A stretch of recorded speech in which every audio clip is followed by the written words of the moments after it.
नमस्कार, आप सभी का स्वागत है तथागत एडुज़ोन पर। पिछले लेक्चर में जहाँ हमने ख़त्म किया था, उसके आगे आज शुरू करते हैं। ये यूपी पीसीएस 1 की क्विक रिवीजन सीरीज़ जो है, उसकी श्रृंखला का अगला लेक्चर है। तो पहला देखते हैं, विज्ञान की प्रमुख शाखाएँ कौन-कौन सी हैं? तो ऑस्टियोलॉजी में हड्डियों का अध्ययन किया जाता है। एरोनॉटिक्स में वायुयान संबंधी विज्ञान की शाखा है। एस्ट्रोनॉमी क्या है? तो खगोलीय पिंडों का अध्ययन किया जाता है। इकोलॉजी क्या है? तो जीव व पर्यावरण के बीच पारस्परिक संबंधों का अध्ययन इसमें होता है। इथनोलॉजी क्या है? तो विभिन्न संस्कृतियों का तुलनात्मक अध्ययन किया जाता है। इथेनोग्राफी क्या है? तो किसी विशिष्ट संस्कृति का अध्ययन किया जाता है। इथोलॉजी क्या है? तो प्राणियों के व्यवहार का अध्ययन किया जाता है। इख्तियोलॉजी क्या है? तो मत्स्य की संरचना कार्य की अध्ययन होता है इसमें। एंटोमोलॉजी में कीटों का अध्ययन क्या होता है, वैज्ञानिक अध्ययन। एंथोलॉजी क्या है? तो फूलों का अध्ययन किया जाता है। आर्बोरिकल्चर, इसमें वृक्ष उत्पादन संबंधी विज्ञान का। आर्कियोलॉजी क्या है? तो पुरातत्व संबंधित विज्ञान की जो शाखा है उसका अध्ययन किया जाता है। फिर है आर्थ्रोपोडिक्स, ये अस्थि उपचार का विज्ञान अध्ययन है। फिर ऑर्निथोलॉजी, ये पक्षियों का अध्ययन किया जाता है इसमें। एपिग्राफी क्या है? तो शिलालेख जो होते हैं पुराने, उनके संबंधी ज्ञान का अध्ययन किया जाता है। फिर प्रमुख दर्शन व उनके प्रवर्तक कौन? तो जो अद्वैत दर्शन है उसके आदि शंकराचार्य हैं। द्वैत दर्शन के माधवाचार्य हैं। भेदाभेद या द्वैताद्वैतवाद इसके निम्बार्काचार्य हैं। फिर शुद्धाद्वैत के वल्लभाचार्य हैं। अचिंत्य भेदाभेद के किसके हैं? तो चैतन्य महाप्रभु हैं। महत्वपूर्ण साहित्यिक कृतियाँ क्या हैं? रामायण वाल्मीकि द्वारा, वेदव्यास द्वारा। महाभारत लिखी गई है। कालिदास ने रघुवंशम। फिर कालिदास की ऋतुसंहार, मेघदूत। फिर रावण वधबाधा वत्सभट्टी की है। उसके बाद फिर काव्य दर्शन किसकी? दंडिन की है। दस कुमार चरित भी दंडिन की है। भारव की कीर्तार्जुनीयम है। भर्तृहरि की क्या है? नीति शतक है। अगला है मानव ब्लड ग्रुप का संक्षिप्त इतिहास क्या रहा है? तो कार्ल लैंडस्टीनर ने 1901 में रक्त समूह की खोज की थी। उन्होंने मानव रक्त में मौजूद एंटीजन और एंटीबॉडी की पहचान की है, जिसके आधार पर 4 रक्त समूह ए बी और ओ को वर्गीकृत किया गया है। लैंडस्टीनर को 1930 में शरीर क्रिया विज्ञान हेतु नोबेल पुरस्कार मिला था। टाइप जो ए होता है, इसमें प्रतिजन होते हैं, ए प्रतिजन होते हैं, और ये ए या बी के खिलाफ एंटीबॉडी बनाता है। टाइप बी जो है, इसमें बी प्रतिजन होते हैं या ए के खिलाफ एंटीबॉडी बनाता है। टाइप ए बी जो है, ये सर्वग्राही होता है, मतलब इसका ए बी और ओ तीनों का रक्त दिया जा सकता है। जो ओ होता है से सर्वदाता होता है, इसमें ए और बी प्रतिजन नहीं होते हैं, इसे सार्वभौमिक दाता बनाता है। किसी भी प्रकार के रक्त का दान कर सकता है, लेकिन केवल ओ रक्त का ही प्राप्त कर सकता है। किन किन स्रोतों में सम्राट अशोक को क्या क्या उपाधियां दी गई हैं? तो उसका विवरण यहाँ दिया गया है। अशोक जो नाम है, यह सर्वोत्तम मास्की लघु शिलालेख जो है उसमें मिलता है। गुर्जरा, नित्तूर और उदयगोलन लघु शिलालेखों में भी इसका उत्कीर्ण है। प्रियदर्शी क्या है? तो भाबरू जो बैराट वाला है उसमें लेख में, कंधार लेख में और दीपवंश में प्रियदर्शी उपाधि जो है। देवानाम जो पी है, तो 12वें और 13वें शिलालेख में कहा गया है। देवानाम पी प्रियदर्शी जो है गिरनार, रुमेरदेही और निगलीवा जो लेख है, इन तीनों में कहा गया है। अशोक वर्धन विष्णु पुराण में कहा गया है। बुद्ध शाक्य कहा गया है मास्की अभिलेख में। तो शाक्य मुनि महात्मा बुद्ध की जो उपाधि थी, बुद्ध शाक्य इनको कहा गया है। मगधाधिराज कहा गया है भाबरू लेख में। आगे है महत्वपूर्ण अभिलेख स्तंभ लेख खोजकर्ता कौन कौन है? तो कालची शिलालेख जो है फॉरेस्ट ने 1860 में खोज की थी। गिरनार शिलालेख का कर्नल टॉड 1822 में। शाहबाजगढ़ी शिलालेख का जनरल कोर्ट द्वारा 1836 में। मानसेहरा शिलालेख का जनरल कनिंघम द्वारा। धौली शिलालेख का कीटो 1837 में। जौगढ़ शिलालेख वाल्टर इलियट द्वारा 1850 में। राज्य और राजा के संबंध में कौटिल्य के विचार क्या है? तो कौटिल्य ने राज्य को मानव शरीर समतुल्य मानकर उसके 7 अंगों का उल्लेख किया है। यथा जैसे स्वामी जो है राजा है, राज्य रूपी शरीर का शीर्ष है। अमात्य मंत्री राज्य रूपी शरीर की आंखें, जो सप्तांग सिद्धांत है कौटिल्य का, उसमें पहले पे राजा है, दूसरे पे मंत्री है, तीसरे पे राष्ट्र है, चौथे पे दुर्ग है, कोष जो है 5वें पे है, फिर छठे पे दंड है, 7वें पे मित्र है। राज्य के 7 अंगों में कौटिल्य ने राजा को ही राज्य का सर्वोच्च एवं प्रधान अंग माना है। उन्होंने राजतंत्री व्यवस्था का समर्थन किया है। फिर रबी और खरीफ की फसलें कौन कौन सी हैं? तो खरीफ की जो फसलें हैं, ये मानसून पर निर्भर फसलें हैं। इनकी फसल का जो बुआई का वर्ष है, समय है, वो जुलाई से अक्टूबर तक, मतलब जो कार्य इनका पूरा ये टाइम है वो जुलाई से अक्टूबर तक चलता है। खरीफ की फसलें जो हैं चावल, मक्का, बाजरा, रागी, दाल, सोयाबीन, मूंगफली बोई कब जाती है? तो ये जून जुलाई में बोई जाती है और अक्टूबर नवंबर में काट ली जाती हैं। रबी की फसलें क्या है? तो मानसून की बारिश खत्म होने के बाद सर्दियों यानी कि अक्टूबर नवंबर में बोई जाती है और गर्मियों में मार्च अप्रैल में काटी जाती है। इनकी फसल का मौसम जो है अक्टूबर से अप्रैल तक चलता है। रबी की फसलें गेहूँ, जौ, सरसों, रेपसीड, जई, चना, अलसी आदि हैं। दक्षिण अफ्रीका के द्वीपी देशों के नाम कौन-कौन हैं? तो Madagascar, Seychelles, Comoros, Mauritius, Sao Tome Principe और केप वर्डे जो हैं, ये सारे जो द्वीपी देश हैं जो अफ्रीका में आते हैं। भारत का प्रायद्वीपीय पठार क्या है, तो यह एक अनियमित त्रिभुजाकार आकृति वाला भूखंड है जिसका विस्तार उत्तर पश्चिम में अरावली पर्वतमाला व दिल्ली से पूर्व में राजमहल की पहाड़ियों पर स्थित है, पश्चिम में गिर पहाड़ियों पर स्थित है, फिर दक्षिण में इलायची पहाड़ियाँ हैं, फिर उत्तर पूर्व में शिलांग एवं कार्बी एंगलांग पठार तक है। इसकी औसत ऊंचाई कितनी है, तो 600 से लेकर 900 मीटर तक है। एल नीनो एक जलवायु घटना है। यह तब होती है जब मध्य और पूर्वी उष्णकटिबंधीय प्रशांत महासागर में समुद्र की सतह और औसत से अधिक गर्म हो जाती है। यह एल नीनो दक्षिणी दोलन यानी कि एनसो चक्र का हिस्सा है जो दुनिया भर में जलवायु पैटर्न को प्रभावित करते हैं। वर्षा में वृद्धि क्या है, तो इससे अफ्रीका के हार्न और दक्षिणी संयुक्त राज्य अमेरिका में बाढ़ आ जाती है। सूखा क्या है, तो उत्तरी दक्षिणी अमेरिका में सूखे की स्थिति और भारतीय मानसून भारतीय मानसून कमजोर होता है। अधिक तूफान क्या है, तो पूर्वी और मध्य प्रशांत क्षेत्र में और अधिक तूफानों को बढ़ावा दे सकता है। समुद्री जीवन में गिरावट, इससे मछली, प्लैंकटन जैसे समुद्री जीवों की संख्या में कमी आती है। अगला है लानीना क्या है, तो यह एक जलवायु पैटर्न ये भी है, ये एल नीनो का उल्टा है। तो इसमें देखते हैं कि मौसम पर प्रभाव तापमान क्या है, तो लानीना के दौरान उत्तर और कनाडा सामान्य से अधिक ठंडे होते हैं जबकि दक्षिण सामान्य से अधिक गर्म होता है। वर्षण क्या है, तो लानीना के कारण प्रशांत महासागर के उत्तर पश्चिमी भाग और कनाडा में भारी वर्षा और बाढ़ आ सकती है जबकि दक्षिणी अमेरिका में सूखा पड़ता है। भारतीय मानसून जो है मजबूत हो जाता है। फिर तूफान क्या है, तो तूफान में ला नीना जो है के कारण तूफान का मौसम अधिक गंभीर हो सकता है जिसमें अटलांटिक महासागर में औसत से अधिक तथा पूर्वी प्रशांत महासागर औसत से कम गतिविधि हो सकती है। फिर कृषि लानीना और उत्तर और दक्षिण अमेरिका में कृषि उपज को कम कर सकता है, विशेष रूप से गेहूं और सोयाबीन के लिए। समुद्री जीवन में वृद्धि लानीना के कारण सैल्मन और स्क्विड जैसे ठंडे पानी की प्रजातियां कैलिफोर्निया तट पर आ जाती हैं। लेंस जो हैं, उत्तर लेंस के महत्वपूर्ण तथ्य क्या-क्या हैं? तो यह लेंस प्रकाश की सीधी किरणों को अभिसारित करता है। यह लेंस बीच में मोटा होता है और किनारों पर पतला होता है। हाइपरमेट्रोपिया जो है, यह दूरदृष्टि दोष में दूर करने के लिए उत्तर लेंस का प्रयोग किया जाता है। तो दूरदृष्टि यानी कि हाइपरमेट्रोपिया में उत्तर लेंस का प्रयोग किया जाता है। अनुप्रयोग इसका और भी कौन-कौन है? वाहनों में जो पीछे के देखने वाले शीशे होते हैं, वो उसमें लगा होता है। मानव आँखों के लेंस में भी यही होता है। प्रोजेक्टर में यही लगा होता है। कैमरा, फोकस, सूर्य प्रकाश, साधारण दूरबीन, प्रोजेक्टर, माइक्रोस्कोप, आवर्धकदर्शी वगैरह में उत्तर लेंस का प्रयोग किया जाता है। उत्तर लेंस वस्तु की स्थिति के आधार पर वास्तविक या आभासी प्रतिबिंब बना सकते हैं। उत्तर लेंस जो है अभिसारी यानी कि कन्वर्जिंग होते हैं। फिर अगला है अवतल लेंस के महत्वपूर्ण तथ्य क्या है, तो अवतल लेंस एक प्रकार का लेंस है जिसका कम से कम एक किनारा जो है अंदर की ओर वक्रता होता है, इस तरीके जो अंदर वाला जो होता है। अवतल लेंस दर्शक के लिए एक छोटा प्रतिबिंब बनाता है। अवतल लेंस किनारों की तुलना में बीच में पतला होता है। मायोपिया या निकट दृष्टि दोष जो है उसको दूर करने के लिए अवतल लेंस जो है चश्मे में जो प्रयोग किया जाता है वो अवतल लेंस ही प्रयोग किया जाता है। फिर अनुप्रयोग क्या है, तो इसका दांत के जो मिरर होते हैं, दांत जो दंत चिकित्सक होते हैं उनका जो शीशा होता है उसमें दृष्टि सुधारने में कैमरा, फ्लैशलाइट, लेजर उपकरण, दूरदर्शी, पीपहोल आदि में इसका प्रयोग किया जाता है। अवतल लेंस छोटा, सीधा और आभासी प्रतिबिंब बनाता है। तो अवतल लेंस में जो प्रतिबिंब बनता है छोटा, सीधा और आभासी बनता है। अवतल लेंस अपसारी डाइवर्जिंग लेंस होते हैं। रासायनिक यौगिक और उनका उपनाम क्या है, तो नाइट्रस ऑक्साइड को लाफिंग गैस N2O सूत्र है। फिर क्लोरोपिक्रिन आंसू गैस इसको कहते हैं C10H5Cl N2। कैल्शियम हाइड्राइड क्या है, तो हाइड्रोलिथ इसको कहा जाता है। CaH2 है। हाइड्रोक्लोरो हाइड्रो हाइड्रोक्लोरो डिफ्लोरो मीथेन फ्रियॉन इसको कहते हैं। CF2Cl2 है। कैल्शियम सल्फेट डाइहाइड्रेट जिप्सम का सूत्र है रासायनिक। कैल्शियम डाइऑक्साइड ये बुझा हुआ चूना है। फिनोल कार्बोनिक अम्ल है। C6H60 है। फिर कार्बोक्सिक क्लोराइड फास्जीन का सूत्र है। मीथेन मार्स गैस भी कहा जाता है इसको। सोडियम क्लोराइड टेबल साल्ट कहा जाता है NaCl। फिर विभिन्न रोग और उनके कारक कौन कौन से हैं, तो बैक्टीरिया जो है गले में खराश हो जाता है। बैक्टीरिया से गले में खराश, तपेदिक, हैजा, टाइफाइड, मूत्र मार्ग में संक्रमण, ई. और काली खांसी, कुष्ठ रोग, निमोनिया, डिप्थीरिया आदि।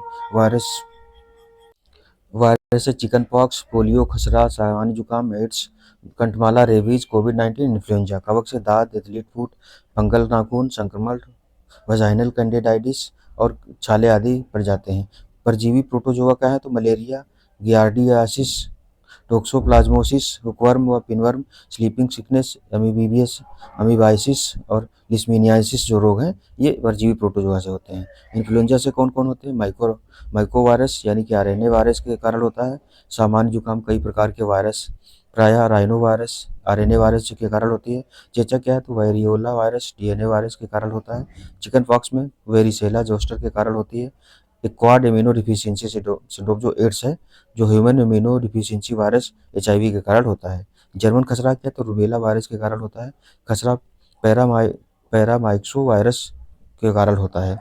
अगला है मृदा अपरदन की जो प्रक्रिया है, इसमें असफल अपर्दन क्या होता है, तो वर्षा की बूंदों के द्वारा अपर्दन जो होता है। फिर परत अपर्दन, जब मिट्टी जो है जल के साथ बहने लगती है। रील अपर्दन, जब मिट्टी में छोटी एवं कम गहरी नालियां बन जाती हैं। और नालिका अपर्दन, जब रील अपर्दन की नालियां जो है बड़ी और विस्तृत हो जाती हैं, जैसे चंबल घाटी में बने गड्ढे। धारा चैनल अपर्दन क्या है, तो जब जल एक मोटी बड़ी धारा के रूप में प्रवाहित होने लगता है। तो ये क्रम है असफाल अपर्दन, फिर परत अपर्दन, फिर रेल अपर्दन और नालिका अपर्दन और धारा चैनल यानी कि स्ट्रीम चैनल इरोजन उसको बोलते हैं। क्षेत्रफल के आधार पर विश्व के महाद्वीपों का क्रम क्या है, तो सबसे बड़ा जो है वो एशिया है, फिर अफ्रीका है, उत्तरी अमेरिका तीसरे पे है, दक्षिण अमेरिका, अंटार्कटिका, फिर यूरोप, फिर ऑस्ट्रेलिया जो सबसे छोटा महाद्वीप है। फिर जनसंख्या के आधार पर विश्व के महाद्वीपों का क्रम क्या है, तो जनसंख्या के आधार पर भी देखें तो एशिया सबसे बड़ा है, फिर दूसरा अफ्रीका है, तीसरा यूरोप है, चौथा उत्तरी अमेरिका है, पांचवा दक्षिणी अमेरिका, छठा ऑस्ट्रेलिया और अंटार्कटिका जो है इसमें भी सबसे पीछे है। उपराष्ट्रपति से संबंधित अनुच्छेद कौन कौन से हैं, तो अनुच्छेद 63 कहता है भारत का एक उपराष्ट्रपति होगा। अनुच्छेद 64 कहता है उपराष्ट्रपति का राज्यसभा का पदेन सभापति होना, मतलब उपराष्ट्रपति जो है ये पद ग्रहण करने राष्ट्रपति उपराष्ट्रपति के रूप में न राज्यसभा के सभापति के रूप में पद ग्रहण करता है। अनुच्छेद 65 क्या है, तो राष्ट्रपति के पद में आकस्मिक रिक्ति के दौरान या उसकी अनुपस्थिति में उपराष्ट्रपति का राष्ट्रपति के रूप में कार्य करना या उसके कृत्यों का निर्वहन करना। अनुच्छेद 66 कहता है उपराष्ट्रपति का निर्वाचन। अनुच्छेद 67 है उपराष्ट्रपति की पदावधि। अनुच्छेद 68 क्या है, तो उपराष्ट्रपति पद में रिक्ति को भरने के लिए निर्वाचन करने के समय और आकस्मिक रिक्ति को भरने के लिए निर्वाचन की जो पदावधि क्या होगी। फिर अगला कहा गया है कि अनुच्छेद 69 कहता है उपराष्ट्रपति द्वारा शपथ या प्रतिज्ञान जो लिया जाएगा। अनुच्छेद 70 क्या कहता है, तो अन्य आकस्मिकताओं में राष्ट्रपति के कृत्यों का निर्वहन।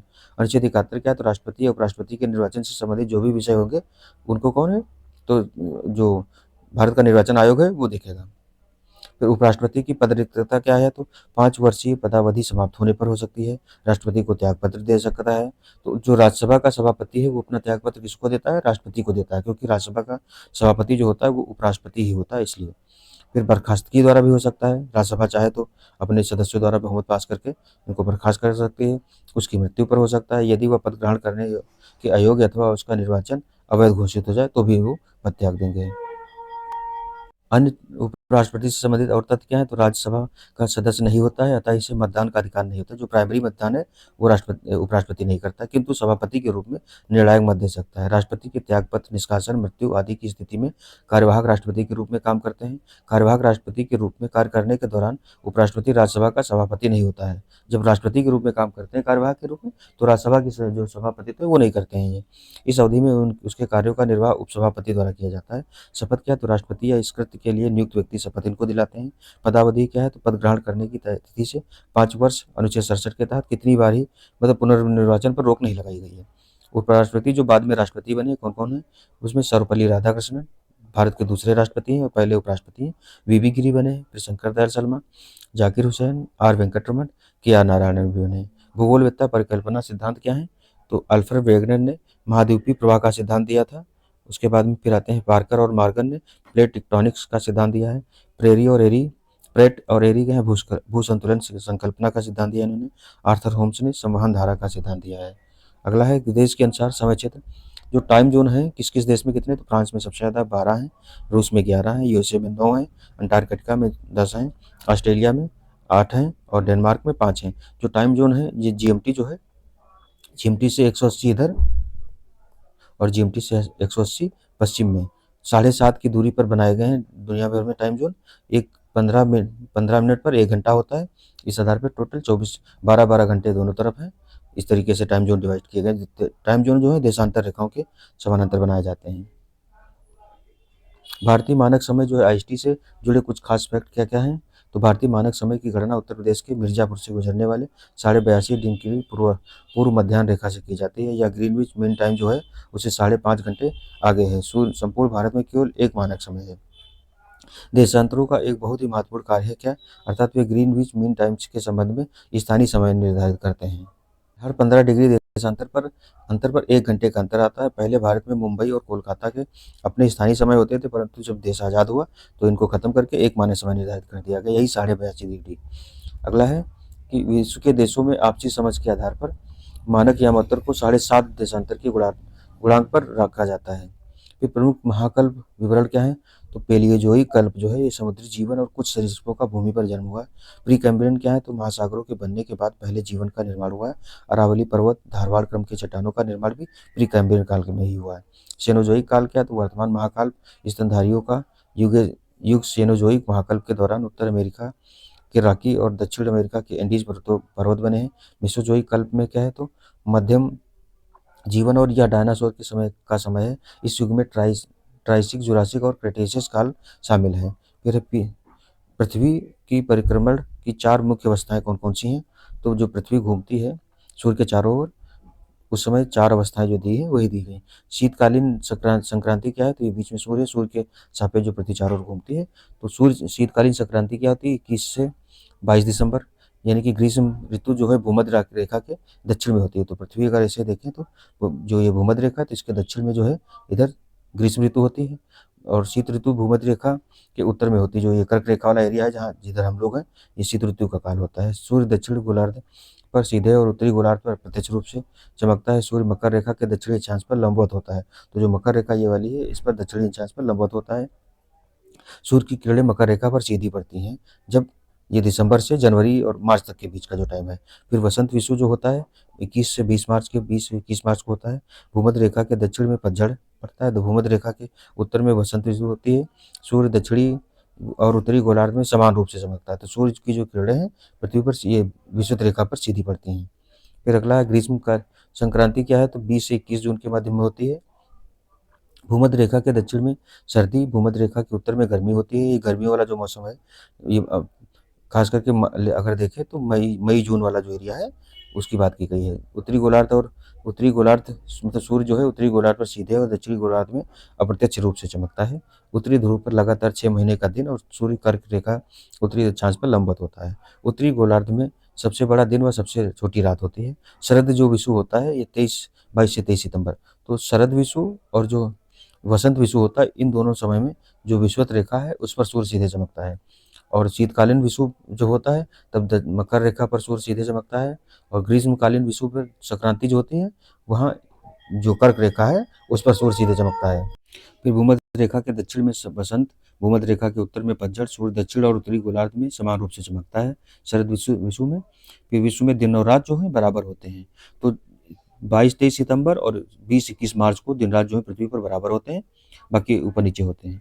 लोकसभा में विभिन्न राज्यों की जो सदस्य संख्या है इसमें देखें तो हरियाणा में 10 हैं लोकसभा में, छत्तीसगढ़ से 11 हैं, पंजाब से 13 सदस्य जाते हैं, झारखंड से 14 हैं, तेलंगाना से 17 हैं, उड़ीसा से 21 हैं, आंध्र प्रदेश से 25 हैं, राजस्थान और आंध्र प्रदेश में दोनों समान में हैं, 25-25 हैं, गुजरात में 26 हैं, कर्नाटक में 28 हैं, एमपी में 29 हैं और तमिलनाडु में 39 हैं, बिहार में 40 हैं, पश्चिम बंगाल में 42 हैं, महाराष्ट्र में 48 हैं और यूपी में सबसे ज़्यादा 80 हैं। प्रमुख चिकित्सीय उपकरण कौन-कौन से हैं? तो इसमें स्टेथोस्कोप जो है हृदय स्पंदन की दर मापने में प्रयुक्त होता है। पेसमेकर क्या है? तो हृदय गति या अधिक या कम हो जाने पर इसे सामान्य अवस्था में लाने हेतु प्रयुक्त किया जाता है पेसमेकर। स्फेग्मोमैनोमीटर क्या है? तो ये रक्तचाप मापने में प्रयुक्त किया जाता है। कंप्यूटेड टोमोग्राफी इसको सीटी स्कैन बोलते हैं। हड्डियों, मांसपेशियों, जोड़ों, घुटने, कंधे आदि के हृदय, पेट और आंतों जैसे आंतरिक अंगों, फैट टिश्यू और ब्लड वेसल्स को देखने के लिए प्रयोग किया जाता है। इलेक्ट्रोकार्डियोग्राफी ईसीजी बोलते हैं इसको।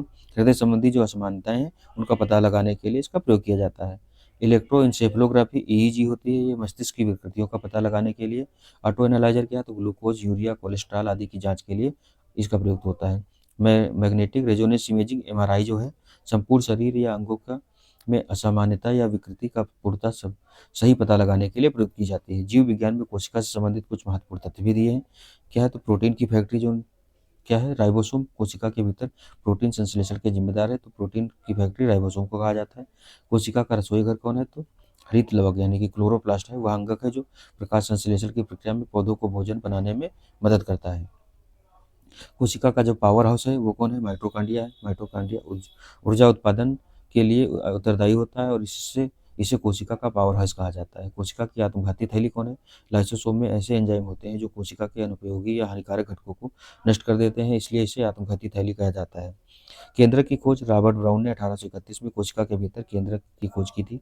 डीएनए की खोज क्या, तो फ्रेडरिक मिशर ने 1869 से में डीएनए की डीऑक्सी राइबोन्यूक्लिक अम्ल की खोज की थी। डीएनए का डबल हेलिक्स मॉडल किसने, जेम्स वाटसन और फ्रांसिस क्रिक ने 1953 में डीएनए की डबल हेलिक्स संरचना का मॉडल प्रस्तुत किया था। फिर आगे देखते हैं प्रोकैरियोटिक्स कोशिकाओं की विशेषताएं क्या क्या हैं। तो प्रोकैरियोटिक कोशिकाएं जो हैं में ट्रू नाभिक नहीं होते हैं। इनका डीएनए जो है न्यूक्लियाइड क्षेत्र में पाया जाता है जो झिल्ली से घिरा नहीं होता है।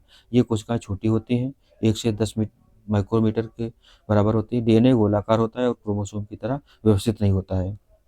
इनमें झिल्लीबद्ध कोशिकांग जैसे माइटोकॉन्ड्रिया, गाल्जी निकाय और एंडोप्लाज्मिक रेटिकुलम नहीं पाया जाता है, ईपीआर उसको बोलते हैं। रोबोसोम छोटे 70 के होते हैं जो प्रोटीन संश्लेषण में मदद करते हैं।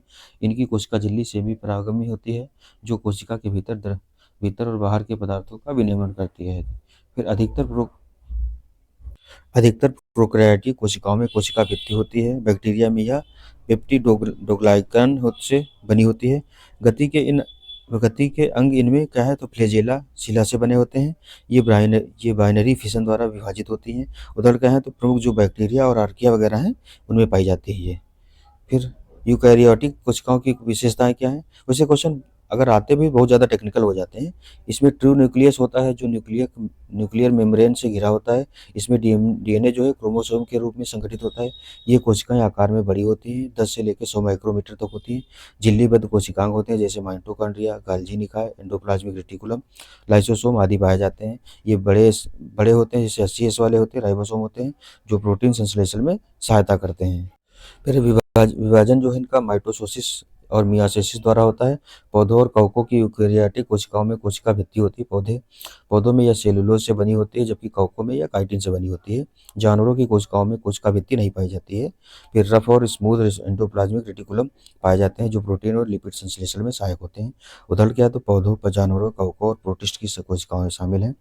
कोशिका से संबंधित महत्वपूर्ण तथ्य क्या है, तो कोशिका सिद्धांत किसने दिया था, स्लाइडेस और स्वान ने दिया था। और 1839 में कोशिका सिद्धांत प्रतिपादन किया था जिसमें कहा गया कि सभी जीव कोशिकाओं से बने होते हैं और यह जीवन की मूल इकाई है। कोशिका झिल्ली क्या, सेल मेम्ब्रेन या कोशिका की बाहरी परत होती है जो अर्ध पारगम्य होती है। यह कोशिका में प्रवेश करने वाले, बाहर जाने वाले पदार्थों को नियंत्रित करती है। कोशिका द्रव्य क्या, तो साइटोप्लाज्म यह कोशिका का जैली पदार्थ जैसा पदार्थ होता है जिसमें विभिन्न कोशिकीय अंग यानी कि ऑर्गेनेल्स पाए जाते हैं। गाल्जी निकाय क्या है, तो गाल्जी बॉडी या ट्रैफिक पुलिस की तरह ट्रैफिक पुलिस शब्द से तो कोशिका का ये ट्रैफिक पुलिस होता है। यह कोशिका में पदार्थों का संश्लेषण, भंडारण और परिवहन करने में कार्य करता है। एंडोप्लाज्मिक रेटिकुलम यह कोशिका में प्रोटीन और लिपिड का संश्लेषण, तो ईपीआर जो होते हैं, ईआर जो प्रोटीन और लिपिड्स का संश्लेषण करते हैं कोशिका में। इसे 2 प्रकारों में विभाजित किया गया है, खुरदुरा रफ एंडोप्लाज्मिक रेटिकुलम और उसका चिकना जो है स्मूथ एंडोप्लाज्मिक रेटिकुलम। फिर महत्वपूर्ण जो सीओपी समिट हुई है उनका स्थान कौन कौन सा है। COP26 ग्लासगो स्विट्जरलैंड में हुई थी। COP27 मिस्र में हुई थी। फिर COP28 यूएई 2023 में हुई थी। 2024 वाली जो है COP29 कहाँ, अजरबैजान में हुई है इस साल। फिर COP30 ब्राज़ील में होगी अगली वाली। COP33 कहाँ, तो भारत 2028 में। COP33 जो है भारत में होगी 2028 में, ये इंपॉर्टेंट है। भारत के 18 जैव मंडल रिजर्व क्षेत्र कौन कौन से हैं, तो ये कई बार आया है क्रम कौन कौन से पहले हैं। तो 1986 में नीलगिरी बायोस्फीयर रिजर्व तमिलनाडु केरल कर्नाटक की सीमा पर है। 1988 में नंदा देवी बायोस्फीयर रिजर्व उत्तराखंड में। 1988 में ही नौकरेक बायोस्फीयर रिजर्व मेघालय का। 1989 में मन्नार की खाड़ी बायोस्फीयर रिजर्व तमिलनाडु का। 1989 में सुंदरबन बायोस्फीयर रिजर्व पश्चिम बंगाल का। 89 में ही मानस बायोस्फीयर रिजर्व असम का है। 89 में ही great Nicobar biosphere reserve Andaman और निकोबार द्वीप समूह का है। 1994 में सिमलीपाल बायोस्फीयर रिजर्व उड़ीसा का है। 1997 में डिब्रू सैखोवा बायोस्फीयर रिजर्व असम का है। 1998 में दिहांग दिबांग बायोस्फीयर रिजर्व अरुणाचल प्रदेश का। 1999 में पंचमढ़ी बायोस्फीयर रिजर्व एमपी का है। 2000 में कंचनजंगा बायोस्फीयर रिजर्व सिक्किम का है। 2001 में अगस्त्यमलाई बायोस्फीयर रिजर्व कहाँ का है, तो केरल और तमिलनाडु की सीमा पर है। फिर इधर देखें भारत के जो 2005 में अचान कमार अमरकंटक बायोस्फीयर रिजर्व मध्य प्रदेश में, छत्तीसगढ़ में। 2008 में कच्छ का रण बायोस्फीयर रिजर्व सबसे बड़ा क्षेत्र है, गुजरात में है। 2009 में cold desert biosphere reserve Himachal Pradesh में है। 2010 का Seshachalam hills biosphere reserve Andhra Pradesh में 2011 में पन्ना बायोस्फीयर रिजर्व एमपी का है। तो भारत के जो बायोस्फीयर रिजर्व हैं टोटल 18 हैं, उसमें से अभी 12 जो हैं वो जो ये मय प्रोग्राम है यूनेस्को का, उसके तहत शामिल हैं। 12 जो हैं भारत के मैन एंड बायोस्फीयर रिजर्व जो प्रोग्राम है उसमें शामिल हैं। ठीक है। भारत के महत्वपूर्ण नेशनल पार्क कौन कौन से हैं? तो Bandhavgarh national park Shahdol MP में है, Shivpuri national park Shivpuri MP में है, भगवान महावीर उद्यान गोवा में है, इंदिरा गांधी अभयारण्य तमिलनाडु में है, वेदांतंगल पंछी पक्षी अभयारण्य तमिलनाडु में है, फिर रोहिला राष्ट्रीय उद्यान हिमाचल प्रदेश में है, किश्तवाड़ राष्ट्रीय उद्यान जम्मू कश्मीर, कार्बेट राष्ट्रीय उद्यान उत्तराखंड में है, कान्हा राष्ट्रीय उद्यान कहाँ है? तो एमपी में है, मानस नेशनल पार्क असम में है, कंचनजंगा राष्ट्रीय उद्यान सिक्किम में है, राष्ट्रीय गिर राष्ट्रीय उद्यान गुजरात में, मृगवानी नेशनल पार्क तेलंगाना में है, हिमिस राष्ट्रीय उद्यान लद्दाख में है, नंदा देवी उत्तराखंड में है, नामेरी असम में है, केबुल लामजाओ मणिपुर में है, सिमलीपाल उड़ीसा में है। ये केबुल लामजाओ जो है तैरता हुआ एकमात्र विश्व का ये राष्ट्रीय पार्क है। सिमलीपाल कहाँ है? राष्ट्रीय उद्यान उड़ीसा में है। इसमें अभी ब्लैक टाइगर पाया गया है। कुनो राष्ट्रीय उद्यान कहाँ है? तो मध्य प्रदेश में है। पेंच राष्ट्रीय उद्यान कहाँ है? तो एमपी में ही है ये भी। फिर 2000 जनगणना 2000 में यूपी में साक्षरता दर क्या है? तो उत्तर प्रदेश में कुल साक्षरता कितनी है? तो 67.72% हुई है। उत्तर प्रदेश में पुरुष साक्षरता कितनी है? तो 77.30 है प्रतिशत। उत्तर प्रदेश की महिला साक्षरता कितनी है? तो 57.20% है। 2001 से 11 के दौरान औसत साक्षरता में वृद्धि कितनी है? तो 11.36% हुई है। पुरुष और महिला साक्षरता के बीच अंतर कितना है यूपी में? तो 20.10% अंतर है। सर्वाधिक साक्षरता वाले जिले सबसे ज़्यादा गौतम बुद्ध नगर, फिर कानपुर नगर, फिर औरैया। न्यूनतम में पुरुष साक्षरता में देखें तो श्रावस्ती, बहराइच और बलरामपुर। जनगणना 2011 में उत्तर प्रदेश में जनसंख्या घनत्व कहाँ कहाँ? तो यूपी का जनसंख्या घनत्व जो है 829 व्यक्ति प्रति वर्ग किलोमीटर है। 2001 से 11 के दौरान वृद्धि कितनी हुई? तो 139 व्यक्ति प्रति वर्ग किलोमीटर की वृद्धि हुई औसत में। फिर सर्वाधिक जनसंख्या घनत्व वाले जिले तो सबसे ज़्यादा कितना है? गाजियाबाद में, फिर वाराणसी में, फिर लखनऊ तीसरे पे है। तो गाजियाबाद में करीब 3900 व्यक्ति प्रति वर्ग किलोमीटर है। सबसे कम जनसंख्या घनत्व वाले जिले कौन है? आरोही क्रम में अगर देखें तो बढ़ते हुए सबसे कम ललितपुर में, फिर सोनभद्र में, फिर हमीरपुर में है। फिर उत्तर प्रदेश की भौगोलिक स्थिति अगर देख लें तो उत्तर प्रदेश का क्षेत्रफल 2,40,928 वर्ग किलोमीटर है। भारत के क्षेत्रफल का कितना? 7.33% है। अक्षांश अगर देखें तो 23:52 से उत्तरी अक्षांश से 30:28 उत्तरी अक्षांश तक है। देशांतर 77:03 पूर्वी देशांतर से, 84:39 पूर्वी देशांतर तक है। पूर्व से पश्चिम तक की राज्य की लंबाई क्या है? तो 650 किलोमीटर है। उत्तर से दक्षिण तक राज्य की लंबाई क्या है? 240 किलोमीटर है। राज्य की सीमाएं लगती हैं क्या? तो 9 राज्यों से लगती हैं।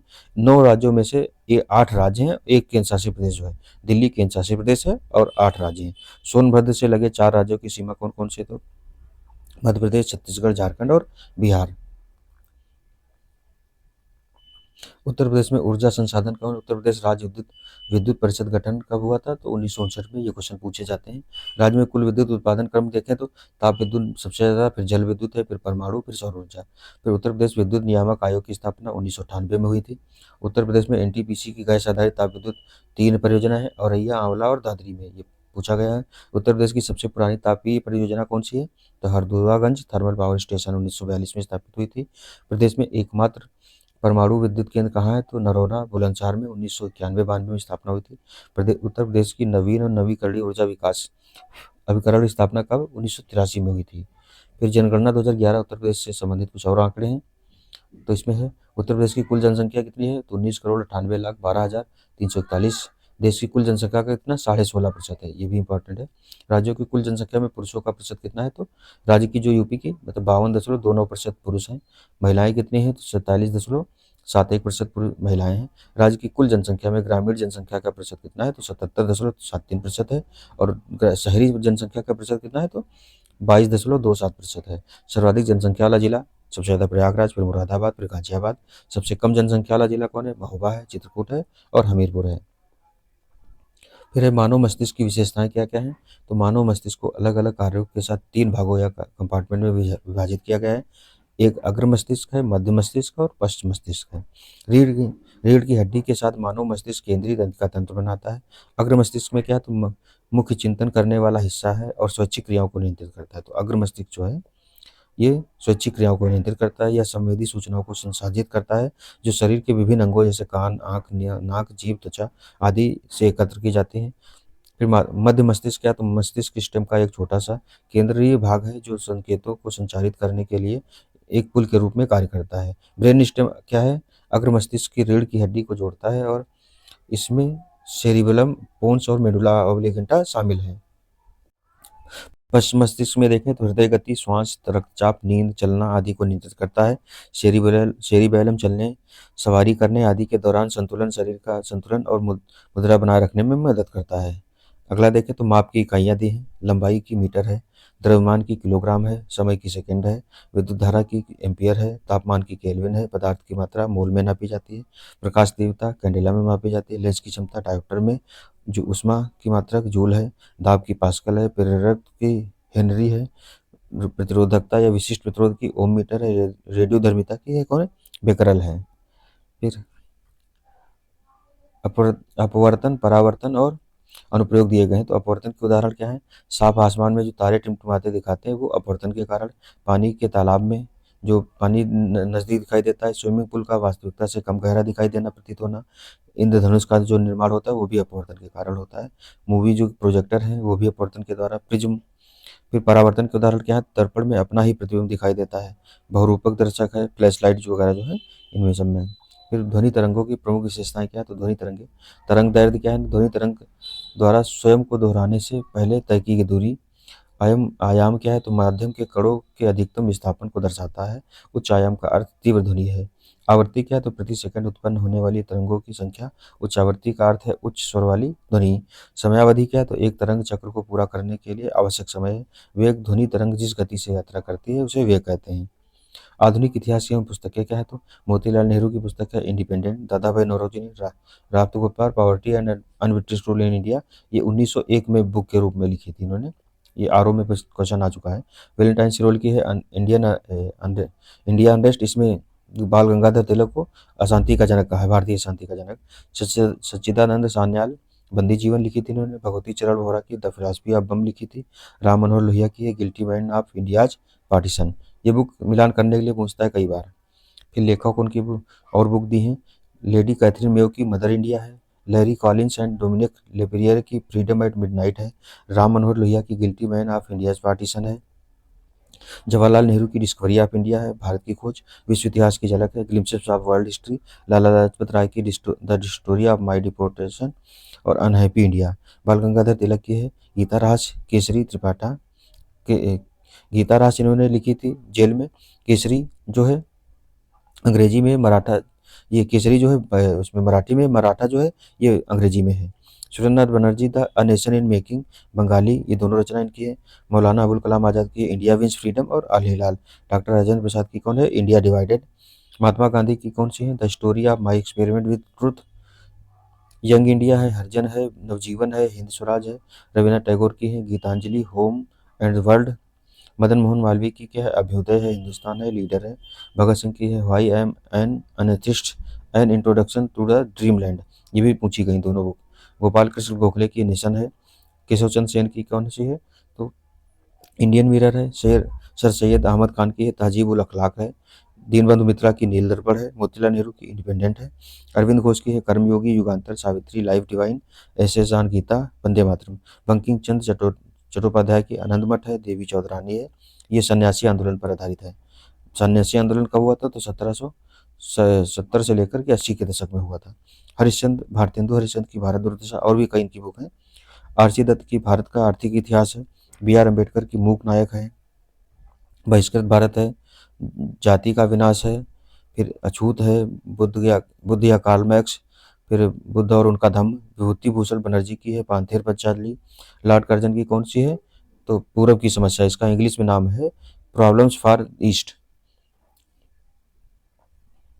1857 की क्रांति से संबंधित पुस्तकें कौन कौन सी, वी डी सावरकर की है the Indian war of independence 1857, R C. Majumdar ने लिखी थी the sipahi mutiny and the revolt of 1857। S B. Chaudhuri की है civil rebellion in the Indian mutinies. Ashok Mehta की है 1857 द ग्रेट रिवेलियन। फिर नीति निर्देशक तत्वों पर विभिन्न विद्वानों के विचार क्या क्या है, तो के टी शाह ने इसको कहा है कि राज्य का नीति निर्देशक तत्व एक ऐसा चेक है जो बैंक अपनी सुविधा अनुसार अदा किया जाता है।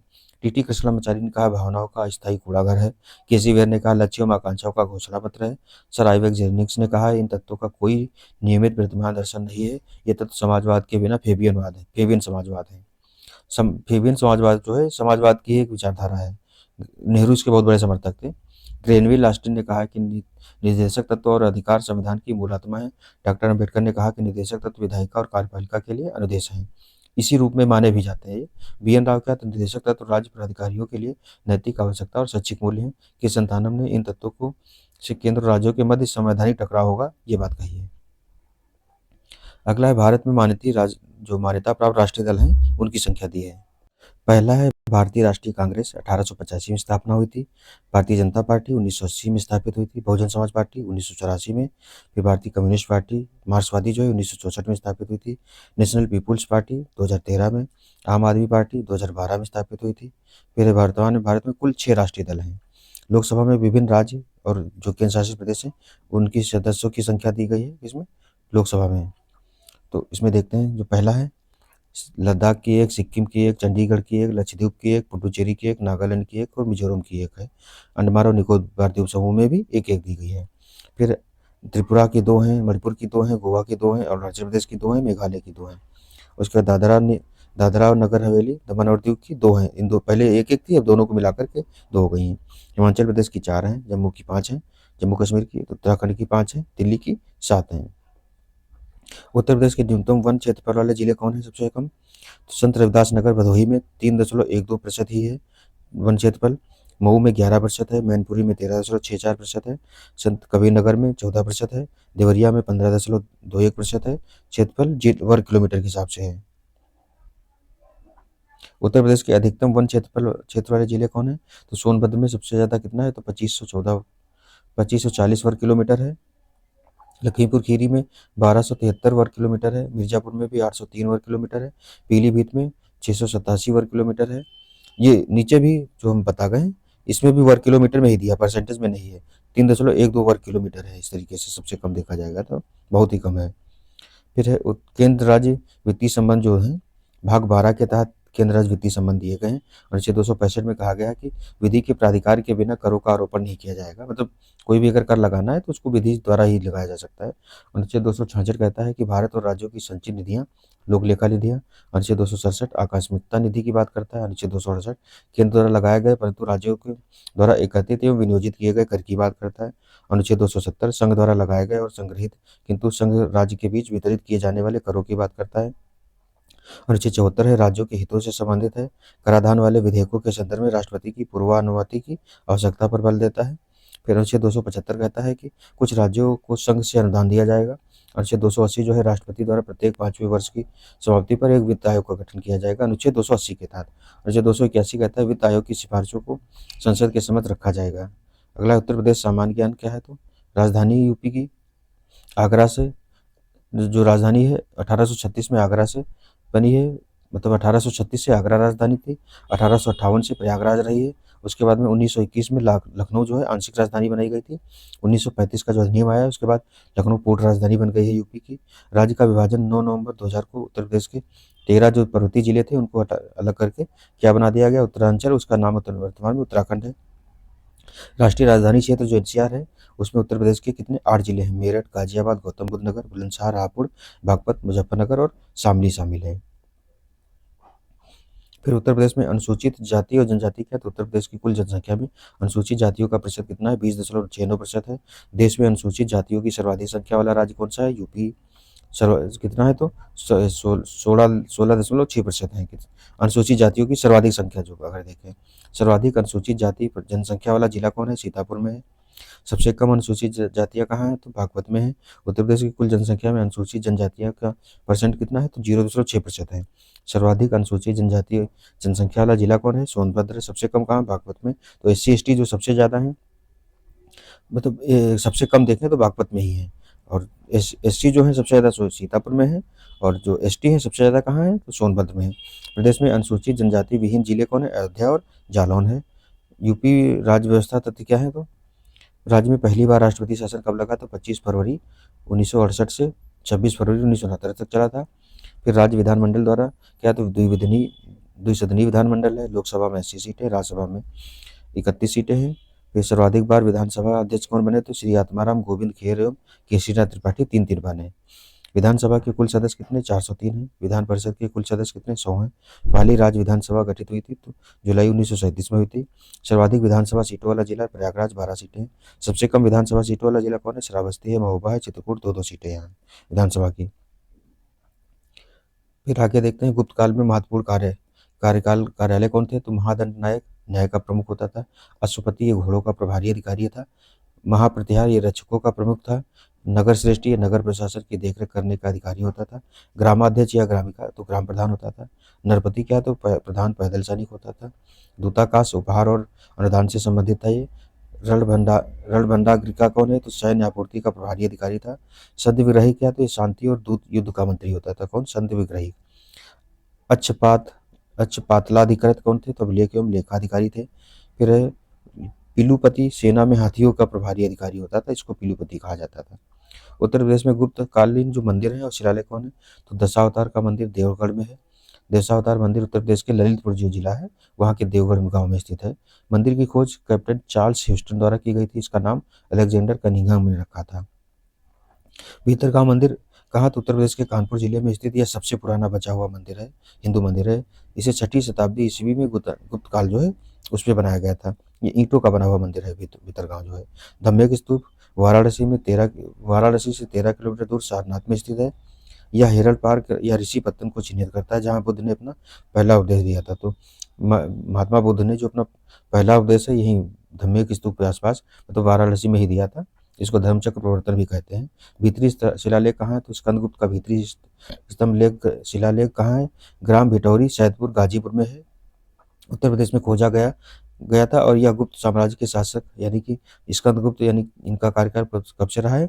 455 से लेकर 467 ईस्वी के शासनकाल का है। अगला देखते हैं शिल्पाधिकारम जो है संगम साहित्य से महत्वपूर्ण तथ्य देख लेते हैं। पहला है शिल्पाधिकारम। तो इलंगो अदिगल द्वारा लिखित यह ग्रंथ है। यह कोवलन कन्नगी और माधवी की प्रेम प्रसंग के बारे में है। दक्षिण भारत में कन्नगी जो पंथ चला था इसी के आधार पर चला था। मणिमेखला क्या है? तो शीतललाई सतनार द्वारा लिखित है। अगली पीढ़ी में शिल्पाधिकारम की जो कहानी है उसके आगे का ये है कहानी जारी। इसमें मणिमेखला माधवी और कोवलन की बेटी है।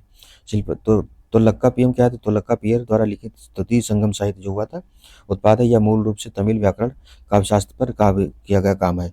तो तमिल व्याकरण के रूप में तुलक्का प्रियम जो है उसका काफ़ी ज़्यादा सम्मान है। जो संगम साहित्य है उसमें 3 समितियाँ हुई थी, 3 संगम हुए थे। पहली मदुरा में हुई थी और तीसरी मदुरा में हुई थी, दूसरी कपाटपुरम में हुई है। फिर दर्शन शास्त्र तिरुकुरल जो है ये दर्शन शास्त्र से संबंधित है। तिरुवल्लुवर द्वारा लिखा गया था। जीवक चिंतामणि क्या है? मदुरई स्थित जैन तपस्वी तिरुतक देवर द्वारा 10वीं शताब्दी के अंदर इनके द्वारा लिखा गया है। कुंडलकेशी क्या है? तो यह कुंडलकेशी नामक व्यापारी जाति की एक हिंदू या जैन लड़की के बारे में एक दुखद प्रेम कहानी है जिससे मौत की सजा पाने वाले अपराधी कलान से प्यार हो जाता है। अगला है ग्रंथ और उनके रचयिता कौन हैं?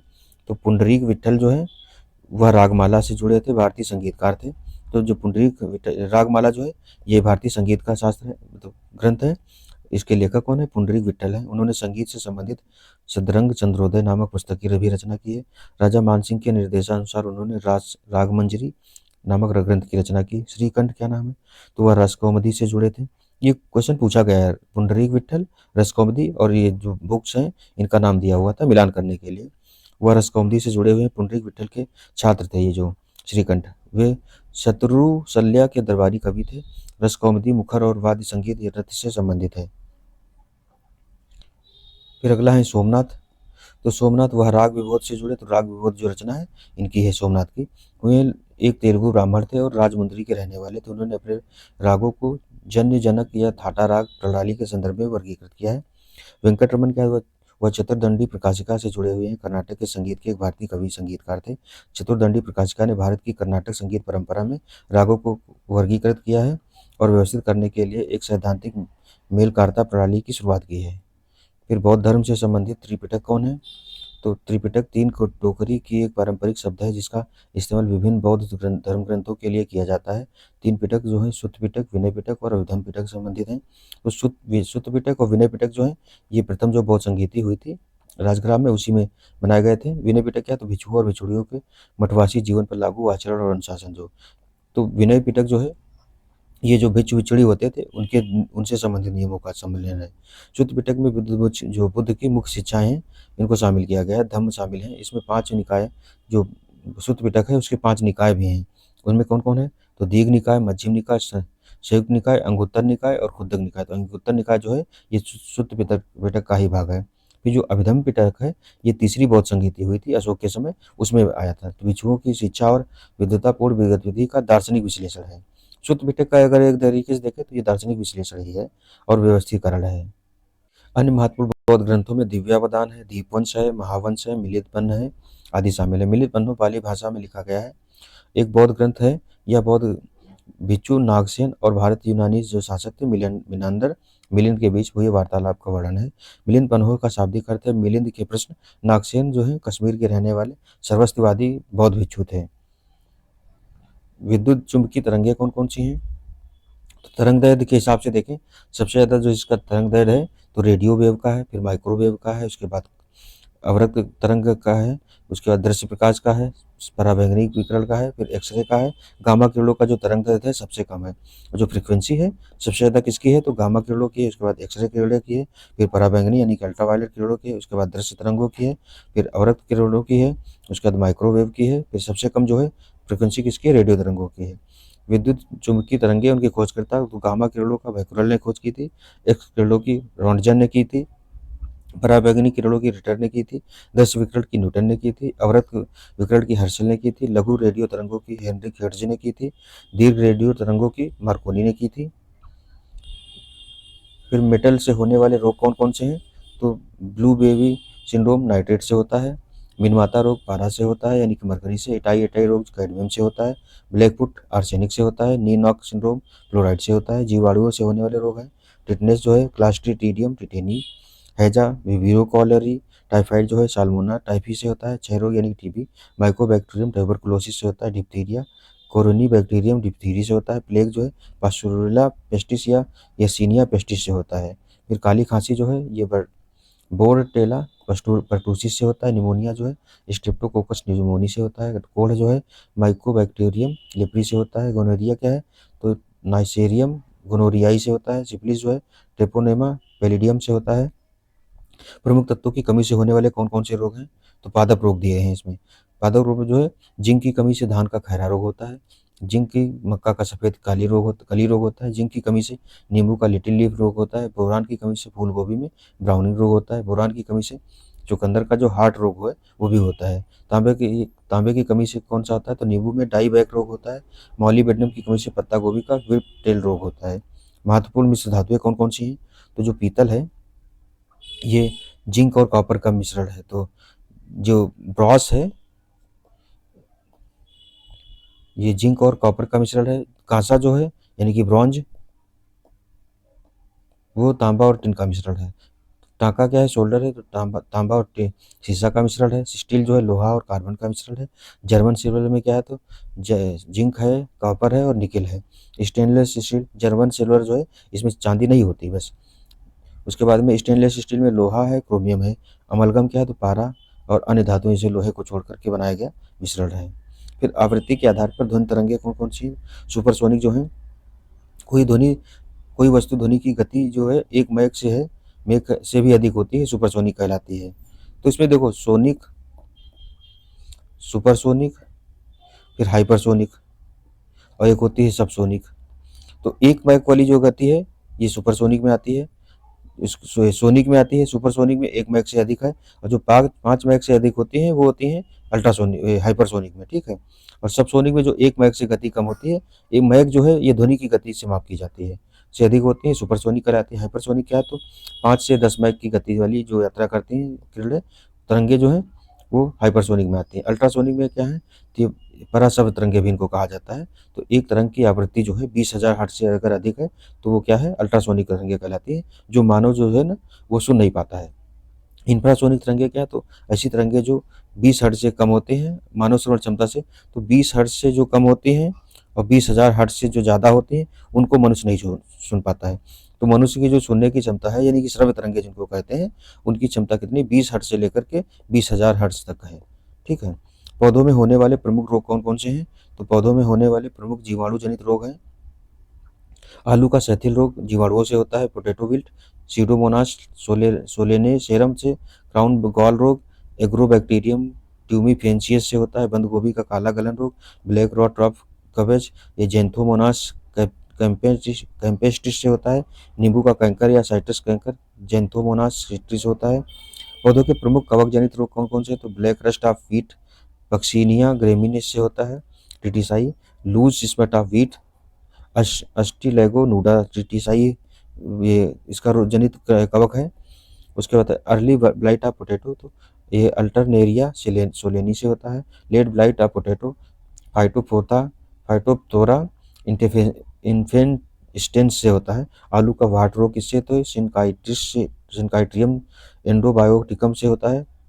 मूंगफली का टिक्का रोग किससे? तो सर्कोस्पोरा परसेनेटा से होता है। गन्ने का लाल गलन रोग किसको है? तो कोलाटोटाइकम फल्केटम से होता है। अगला देखें तो प्रमुख पर्यावरणीय कन्वेंशन जो हुए हैं, तो रामसर कन्वेंशन 1971 में वेटलैंड्स पर कन्वेंशन था। ये पहला ईरान के रामसर शहर में अपनाया गया था, 1975 में लागू हुआ था। बाउन कन्वेंशन क्या है? तो जंगली जानवरों की प्रवासी प्रजातियों के संरक्षण पर एक सम्मेलन है। इसे 1979 में अपनाया गया था, 1983 में लागू हुआ है। वियना कन्वेंशन कहा? तो ओजोन परत के संरक्षण से संबंधित है, 1985 में अपनाया गया था, 1988 में लागू हुआ है। मॉन्ट्रियल प्रोटोकॉल कहा? तो ओजोन परत संरक्षण से मतलब ओजोन परत के क्षरण को रोकने वाले पदार्थों पर अंतर्राष्ट्रीय पर्यावरणीय प्रोटोकॉल है, 1987 में अपनाया गया था, 1979 से लागू हुआ है। तो 16 सितंबर को जो ओजोन परत दिवस मनाया जाता है, इसी के बाद से मनाया जाता है। बेसल कन्वेंशन क्या है? तो खतरनाक अपशिष्टों की सीमा पार गतिविधियों के नियंत्रण और उनके निपटान हेतु तो बेसल जो कन्वेंशन है, ये ट्रांसबाउंड्री जो खतरनाक अपशिष्ट प्रबंधन है उसके प्रबंधन के लिए 1989 में अपनाया गया और 1992 में लागू हुआ है। जैव विविधता पर कन्वेंशन सीबीडी है क्या? तो जैव विविधता के संरक्षण से संबंधित है, 1992 में अपनाया गया, 1993 से लागू है सीबीडी का जो कन्वेंशन है। फिर क्योटो प्रोटोकॉल क्या है? तो ग्रीन हाउस गैस उत्सर्जन को कम करने के लिए आया था। ये ग्रीन हाउस गैस उत्सर्जन कम करने के लिए क्योटो प्रोटोकॉल है, 1997 में अपनाया गया था, 2005 से लागू हो गया है। रॉटरडैम कन्वेंशन क्या है? तो ये रॉटरडैम जो है नीदरलैंड में है। अंतर्राष्ट्रीय व्यापार में कुछ खतरनाक जो रसायन है और कीटनाशकों के लिए पूर्व सूचित सहमति प्रक्रिया है। मतलब इन जो कुछ कीटनाशक और रसायन हैं, उनको विभिन्न देशों के बीच सहमति से आदान प्रदान किया जाता है। 1998 में बनाया गया, 2004 से लागू हुआ। कार्टेजियन प्रोटोकॉल क्या है? तो यह जैव विविधता पर कन्वेंशन के लिए जैव सुरक्षा पर एक अंतर्राष्ट्रीय पर्यावरणीय प्रोटोकॉल है, 2000 अपनाया गया और 2003 से लागू है। फिर स्टॉकहोम कन्वेंशन किस लिए है? तो परसिस्टेंट ऑर्गेनिक पोल्यूटेंट्स ये पॉप से संबंधित है, 2001 में जिनेवा में अपनाया गया, 2004 से लागू है। नागोया प्रोटोकॉल या आनुवंशिक संसाधनों तक पहुंच और उनके उपयोग यानी कि एसेट एंड बेनिफिट शेयरिंग से संबंधित है। उत्पन्न होने वाले लाभों और उचित और न्यायसंगत बंटवारे से संबंधित है, 2010 में अपनाया गया था, 2014 से लागू है नागोया प्रोटोकॉल। मिनीमाता कन्वेंशन पारा के प्रतिकूल प्रभावों से मानव स्वास्थ्य पर जो पर्यावरणीय रक्षा करने मानव स्वास्थ्य और पर्यावरण पर जो प्रभाव पड़ते हैं उन पर रक्षा के लिए 2013 में अपनाया गया था, 2017 से लागू है। किगाली समझौता ओजोन क्षरण से संबंधित है, मॉन्ट्रियल प्रोटोकॉल में संशोधन करके आया था। ये 2016 में अपनाया गया था और 2019 से लागू हो गया है। फिर प्रमुख फसलों के शीर्ष 3 उत्पादक राज्य कौन है? 2023 के आंकड़ों 2023-24 के आंकड़ों पर आधारित हैं। चावल में तेलंगाना, यूपी, पश्चिम बंगाल, गेहूं में उत्तर प्रदेश, मध्य प्रदेश और पंजाब, मक्का में कर्नाटक, बिहार, मध्य प्रदेश, मोटे अनाज में राजस्थान, कर्नाटक, मध्य प्रदेश, अरहर में या तूर में कर्नाटक पहले पे, महाराष्ट्र दूसरे पे, यूपी तीसरे पे, दालें मध्य प्रदेश, महाराष्ट्र, राजस्थान, खाद्यान्न में उत्तर प्रदेश, मध्य प्रदेश, पंजाब, मतलब जो संपूर्ण खाद्यान्न है उसमें यूपी पहले पे है, मध्य प्रदेश दूसरे पे, पंजाब तीसरे पे है। मूंगफली क्या है? तो गुजरात, राजस्थान, मध्य प्रदेश। रेपसीड और सरसों में राजस्थान, उत्तर प्रदेश और मध्य प्रदेश है। सोयाबीन मध्य प्रदेश, महाराष्ट्र और राजस्थान है। सूर्यमुखी कर्नाटक, हरियाणा और उड़ीसा है। तिलहन जो है राजस्थान, मध्य प्रदेश और गुजरात है। गन्ना उत्तर प्रदेश, महाराष्ट्र और कर्नाटक है। कपास का गुजरात, महाराष्ट्र, तेलंगाना। जूट और मेस्ता में पश्चिम बंगाल पहले पे, बिहार दूसरे पे और असम तीसरे पे है। भारत के प्रमुख जो नाभिकीय ऊर्जा केंद्र हैं, तो उसमें तारापुर परमाणु ऊर्जा केंद्र महाराष्ट्र में है, रावतभाटा परमाणु ऊर्जा केंद्र राजस्थान में है, कलपक्कम परमाणु ऊर्जा केंद्र तमिलनाडु में है, नरौरा परमाणु ऊर्जा केंद्र उत्तर प्रदेश में है, कैगा परमाणु ऊर्जा केंद्र कर्नाटक में है, काकरापारा कहाँ है तो ये गुजरात में है। भारत में जल विद्युत केंद्र कौन? कालपोंग जल विद्युत परियोजना अंडमान और निकोबार द्वीप समूह पर है, टिहरी उत्तराखंड भागीरथी नदी पर है, श्रीशैलम आंध्र प्रदेश में कृष्णा नदी पर है। फिर भाखड़ा नागल परियोजना कहाँ है तो हिमाचल प्रदेश में तेलंगाना नदी सतलज नदी पर है। नागार्जुन सागर बांध आंध्र प्रदेश और तेलंगाना की कृष्णा नदी पर है। इडुक्की राज्य जो है ये केरल, इडुक्की जो परियोजना है केरल में पेरियार नदी पर है। सरदार सरोवर बांध गुजरात में नर्मदा नदी पर है। शिवनाथ शिवना समुद्रम राज्य कर्नाटक कावेरी नदी पर है। शिव समुद्रम परियोजना जो है उसकी बात की गई है। लाल सागर सीमा, जो लाल सागर है उसके सीमावर्ती कौन कौन से देश हैं तो मिस्र है, सऊदी अरब है, यमन है, सूडान है, इरिट्रिया है और जिबूती है। अरब प्रायद्वीप में आने वाले कौन कौन है तो कुवैत, ओमान, कतर, सऊदी अरब, जॉर्डन, संयुक्त अरब अमीरात, यमन, इराक और जॉर्डन का कुछ कुछ दक्षिणी हिस्सा आता है, यानी कि ईरान नहीं आता है इसमें। सऊदी अरब का जो अरब प्रायद्वीप है। भारत में कोयले के प्रकार कौन? एंथ्रासाइट जो कोयला है ये सबसे उत्तम कोयला होता है। इसमें जो कार्बन की मात्रा है 90 से 95% है। जलते समय धुआं नहीं देता है, सबसे अधिक ताप देता है कोयले में। यह जम्मू कश्मीर से प्राप्त होता है। बिटुमिनस जो है यह द्वितीय श्रेणी का कोयला है। इसमें कार्बन की मात्रा 55 से लेकर 80% तक होती है। गोंडवाना काल की कोयला जो है इसी प्रकार का है। यह क्षेत्र देश के कुल 113 कोयला खदानों में से 80 में से इसी का प्रतिनिधित्व करता है। लिग्नाइट कोयला जो है ये यह घटिया किस्म का भूरा कोयला होता है। कार्बन की जो मात्रा है इसमें 40 से 55% तक होती है। इसमें गंधक की प्रचुर मात्रा होती है। जो सल्फर है काफ़ी प्रचुर मात्रा में 2 से 7% तक होने के कारण यह कुछ उद्योगों के लिए उपयुक्त नहीं होता है। पीट जो कोयला है ये कार्बन की मात्रा इसमें 40% से कम होती है। जलाने पर अधिक राख और धुआं निकलता है। यह सबसे निम्न कोटि का कोयला होता है। इसमें आर्द्रता अधिक होती है। उत्तर प्रदेश के प्रमुख लोक नृत्य कौन कौन से हैं तो पूर्वांचल नृत्य जो है नटवरी नृत्य है, पूर्वांचल के यादव समाज द्वारा किया जाता है। धोबिया नृत्य पूर्वांचल में होता है, विवाह या संतानोत्पत्ति के समय धोबी समुदाय में। कटघोड़वा नृत्य पूर्वांचल में ये भी है, मांगलिक अवसरों पर होता है। नगटौरा नृत्य जो है पूर्वांचल में लड़के के विवाह पर औरतों द्वारा किया जाता है। विदेशिया नृत्य पूर्वांचल पति जब विदेश जाता है तब उस समय का है। जोगनी नृत्य अवध क्षेत्र का है, यह रामनवमी त्योहार के अवसर पर किया जाता है। फिर ब्रजमंडल क्षेत्र में झूला झूला नृत्य क्या है तो ब्रज क्षेत्र के मंदिर में श्रावण मास में किया जाता है। चरकुला नृत्य ब्रज क्षेत्र में ये भी होता है। होली के पर्व पर महिलाओं द्वारा 108 दीपकों को सिर पर तो इसमें दीपक रखे जाते हैं। बुंदेलखंड क्षेत्र में कौन कौन तो घड़ा नृत्य बुंदेलखंड क्षेत्र के मांगलिक अवसरों पर। राई नृत्य बुंदेलखंड क्षेत्र में मांगलिक अवसरों पर, श्री कृष्ण जन्माष्टमी पर भी। भाई डंडा नृत्य क्या है तो बुंदेलखंड क्षेत्र में अहीर समाज का पारंपरिक नृत्य है। बरेदी नृत्य क्या है तो बुंदेलखंड क्षेत्र में दीपावली पर्व पर ब्रज की लठमार होली की तरह होता है। कर्मा नृत्य सोनभद्र एवं मिर्जापुर में खरवार आदिवासियों द्वारा होली के पर्व पर मनाया जाता है। सहरा नृत्य सोनभद्र एवं मिर्जापुर में आदिम समाज के लोगों द्वारा। फिर है चौलर नृत्य तो सोनभद्र मिर्जापुर में अच्छी वर्षा एवं अच्छी फसल के लिए मनाया जाता है। प्रमुख पंचायती राज से संबंधित प्रमुख समितियां कौन कौन सी हैं उनका विवरण दिया गया है। तो बलवंत राय मेहता जो समिति बनी थी इसने त्रिस्तरीय पंचायती राज प्रणाली की व्यवस्था एवं प्रजातांत्रिक विकेंद्रीकरण की सिफारिश पर सर्वप्रथम 2 अक्टूबर 1959 को राजस्थान के नागौर जिले में पंडित जवाहरलाल नेहरू द्वारा पंचायती राज प्रणाली का शुभारंभ किया गया था। तो भारत में पहली बार पंचायती राज प्रणाली का शुभारंभ नागौर 2 अक्टूबर 1959 को राजस्थान के नागौर से शुरू किया गया था। अशोक मेहता जो समिति बनी है द्विस्तरीय पंचायती राज प्रणाली की इसने बात कही थी। इसमें जिला परिषद व जिला मंडल पंचायत की बात की थी। इसने पंचायत व्यवस्था का सुधार मतलब निचले स्तर पर पंचायत की बात नहीं की थी। एल.एम. सिंघवी व पी.के. तुंगन समिति ने पंचायती राज संस्थाओं को संवैधानिक दर्जा देने के लिए सिफारिश की थी। पंचायती राज संस्थाओं को संवैधानिक स्तर पर प्रधानमंत्री पी.वी. नरसिम्हा राव के कार्यकाल में 73वें संविधान संशोधन द्वारा 1992 द्वारा प्रदान किया गया था, जो 24 अप्रैल 1993 से प्रभावी हुआ। इसीलिए 24 अप्रैल को पंचायती राज दिवस मनाया जाता है। फिर लोक सेवा आयोग से संबंधित अनुच्छेद कौन 315 कहता है आर्टिकल संघ एवं राज्यों के लिए एक लोक सेवा आयोग होगा। अनुच्छेद 316 कहता है सदस्यों की नियुक्ति एवं कार्यकाल संघ स्तर पर राष्ट्रपति करेगा और राज्यों के स्तर पर राज्यपाल करेंगे। अनुच्छेद 317 लोक सेवा आयोग के सदस्य की बर्खास्तगी या निलंबन कौन है तो दोनों के मामले में राष्ट्रपति करता है और जो सर्वोच्च न्यायालय की जांच के बाद करता है। अनुच्छेद 318 क्या कहता है तो आयोग के सदस्यों कर्मचारियों की सेवा शर्तें संबंधी नियम बनाने की शक्ति किसकी होगी।